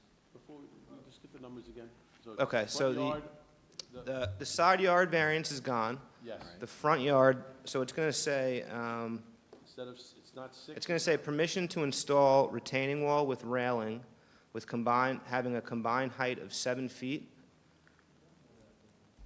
having a front yard setback of 5.83 feet instead of 15. But again, the wall itself is only 4 feet, and we're required by New York State Building Code to have a 3-foot railing. Have you discussed this with planning, Nick, and? I have discussed it with planning, yes. Well, I don't want to speak for him. I mean, Mr. Barbarella's concerns, I believe, and my client actually has the same exact concerns. You know, how is this going to look? But we are proposing to use decorative stone, some sort of estate-style, black estate-style fence look for the railing, with plenty of landscaping so that you really won't be able to hopefully see the wall and the railing. You have a render, or I guess not? We don't have rendering, no. Nick, do you have any comment on? So, yeah, just to speak, I appreciate you not speaking for me. That happens to me a lot. They put me on the spot. But, yeah, he has an issue here. The retaining wall is required because of the fill brought in for the IA system. Realistically, they cannot relocate this wall anywhere else on the property and have this site work, or else they would need a variance from the health department. He's also correct. They need a railing or a fence, some kind of a barrier on top of the wall in this instance to meet safety code. So somebody does not fall, just walk through their front yard, fall over, 4-foot drop, break something. Code doesn't really, I'm sorry? What is that going to look like? Well, we'll get to that. So, yeah, code does not really provide for that kind of situation, I guess. I don't really know a better word for it. Well, So we just- end up having a variance for a 7-foot-high fence with the front yard setback. I am sympathetic to the applicant in this case because they don't actually have a choice in the matter. They are kind of caught between different provisions of code, and I don't even think they actually would prefer not to probably install this wall or this railing, etc. That's correct. So the concern that I have is not so much with the variance, but really just a matter of aesthetics. We don't want to have a 4-foot wall with a 3-foot like PVC fence on top of it facing toward the street. That's not going to look nice. It's not going to look nice for the neighborhood. That could, in theory, be addressed by conditions from the board. Could just be, I don't know, an estate fence, railing, the type of material used in the wall. Plantings in front of the wall to help screen the fact that there is a retaining wall there would probably look nice, having a hedge or something. Yes, and we intend to do that. These houses are going to be for sale, so we don't want to, you know, we want a nice looking quality product to obviously yield the highest sales price. Yeah, I would like some kind of a representation of what. I already said the intent was to use a decorative stone with an estate style railing on top of that and, you know, landscaping in front of the wall. And we've also, you know, we've already put in, or we're proposing to put in that 18-inch wall on the property line just to make it, you know, that much, the aesthetics that much nicer.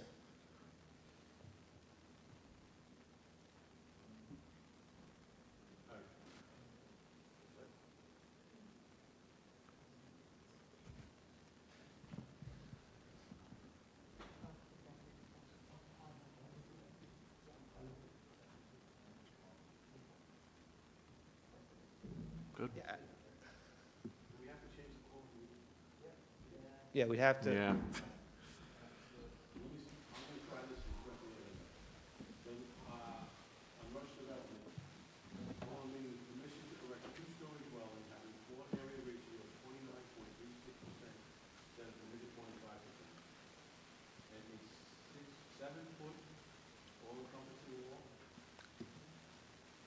Having front yard setback of 5.3 feet instead of required 15 feet. 5.83. 5.83 feet instead of required 15 feet, and the rest of the application nothing. Correct. So I made a motion to that, second, okay? On the Aliana Marie Realty. Elena, yep.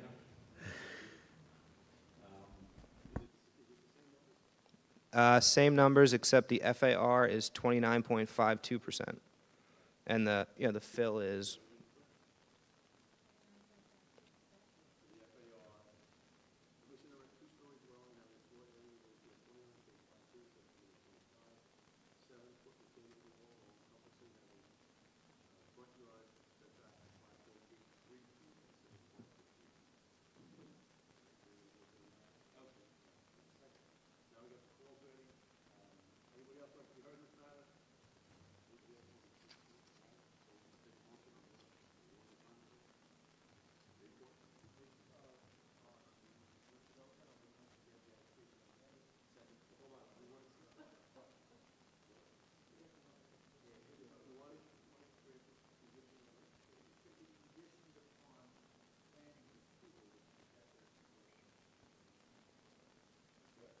The decorative stone?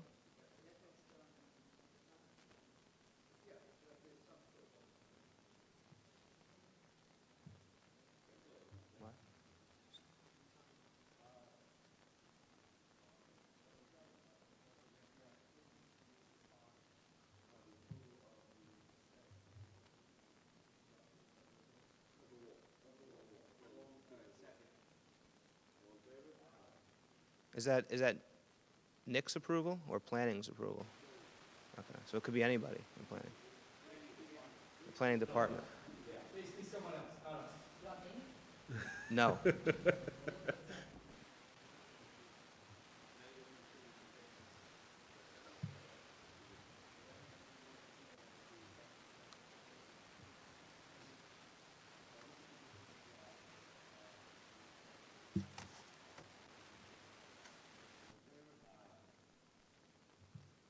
Thank you.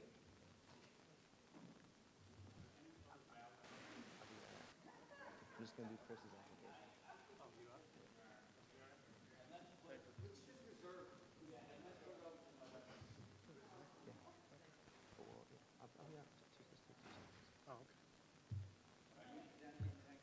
Yes.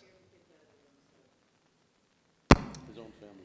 Application number 255-26. Please note that Chris is recusing. Christopher Nicolia, permission to install in-ground pool, leaving right-of-way setback of 15 feet instead of required 35 feet. Residence AA District, north side of Larry Lane, 167 feet west of Oak Neck Lane, West Islip. Well, that's a rather large relaxation. Good evening. This J.R. DeCiccio of the law firm Greenberg Traurig for the applicant. This is truly the simplest application I have ever seen. There is... You're the best builder in the country. I don't know. I'm not a builder. No, I'm just... Yes, I heard that. There's already an existing pool on the property. The rear yard, the current rear yard is 15.3 feet. We're proposing here 15 feet.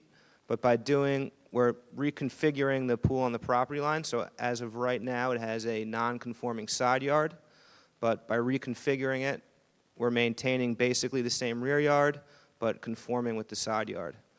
And as far as this being a through lot, as you can see from the aerial, it's really not a through lot in the true sense of the word.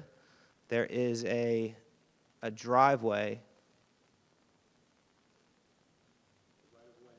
There is a right-of-way in the back.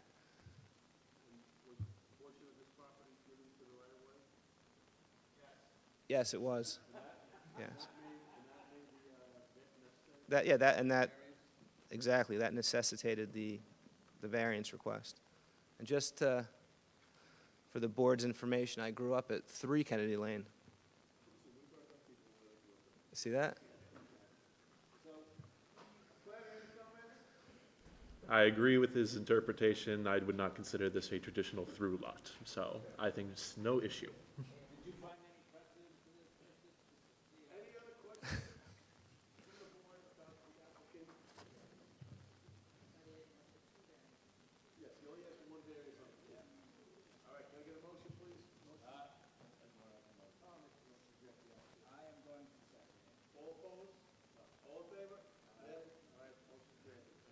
Thank you. See you guys.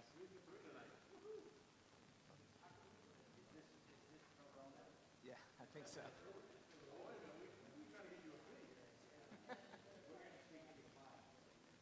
See you guys. Have a good night.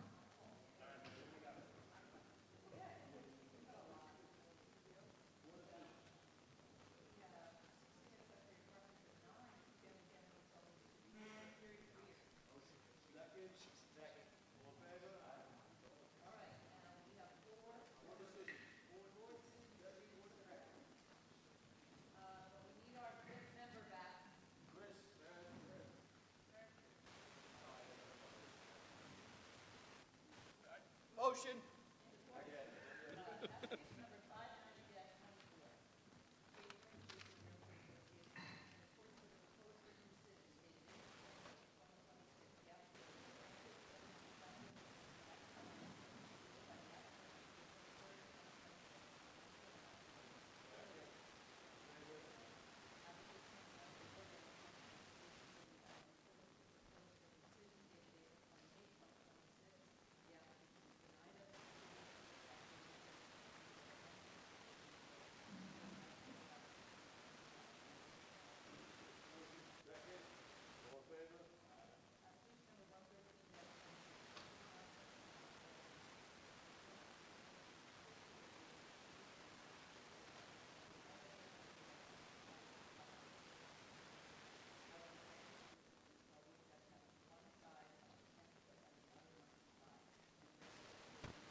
The wrap.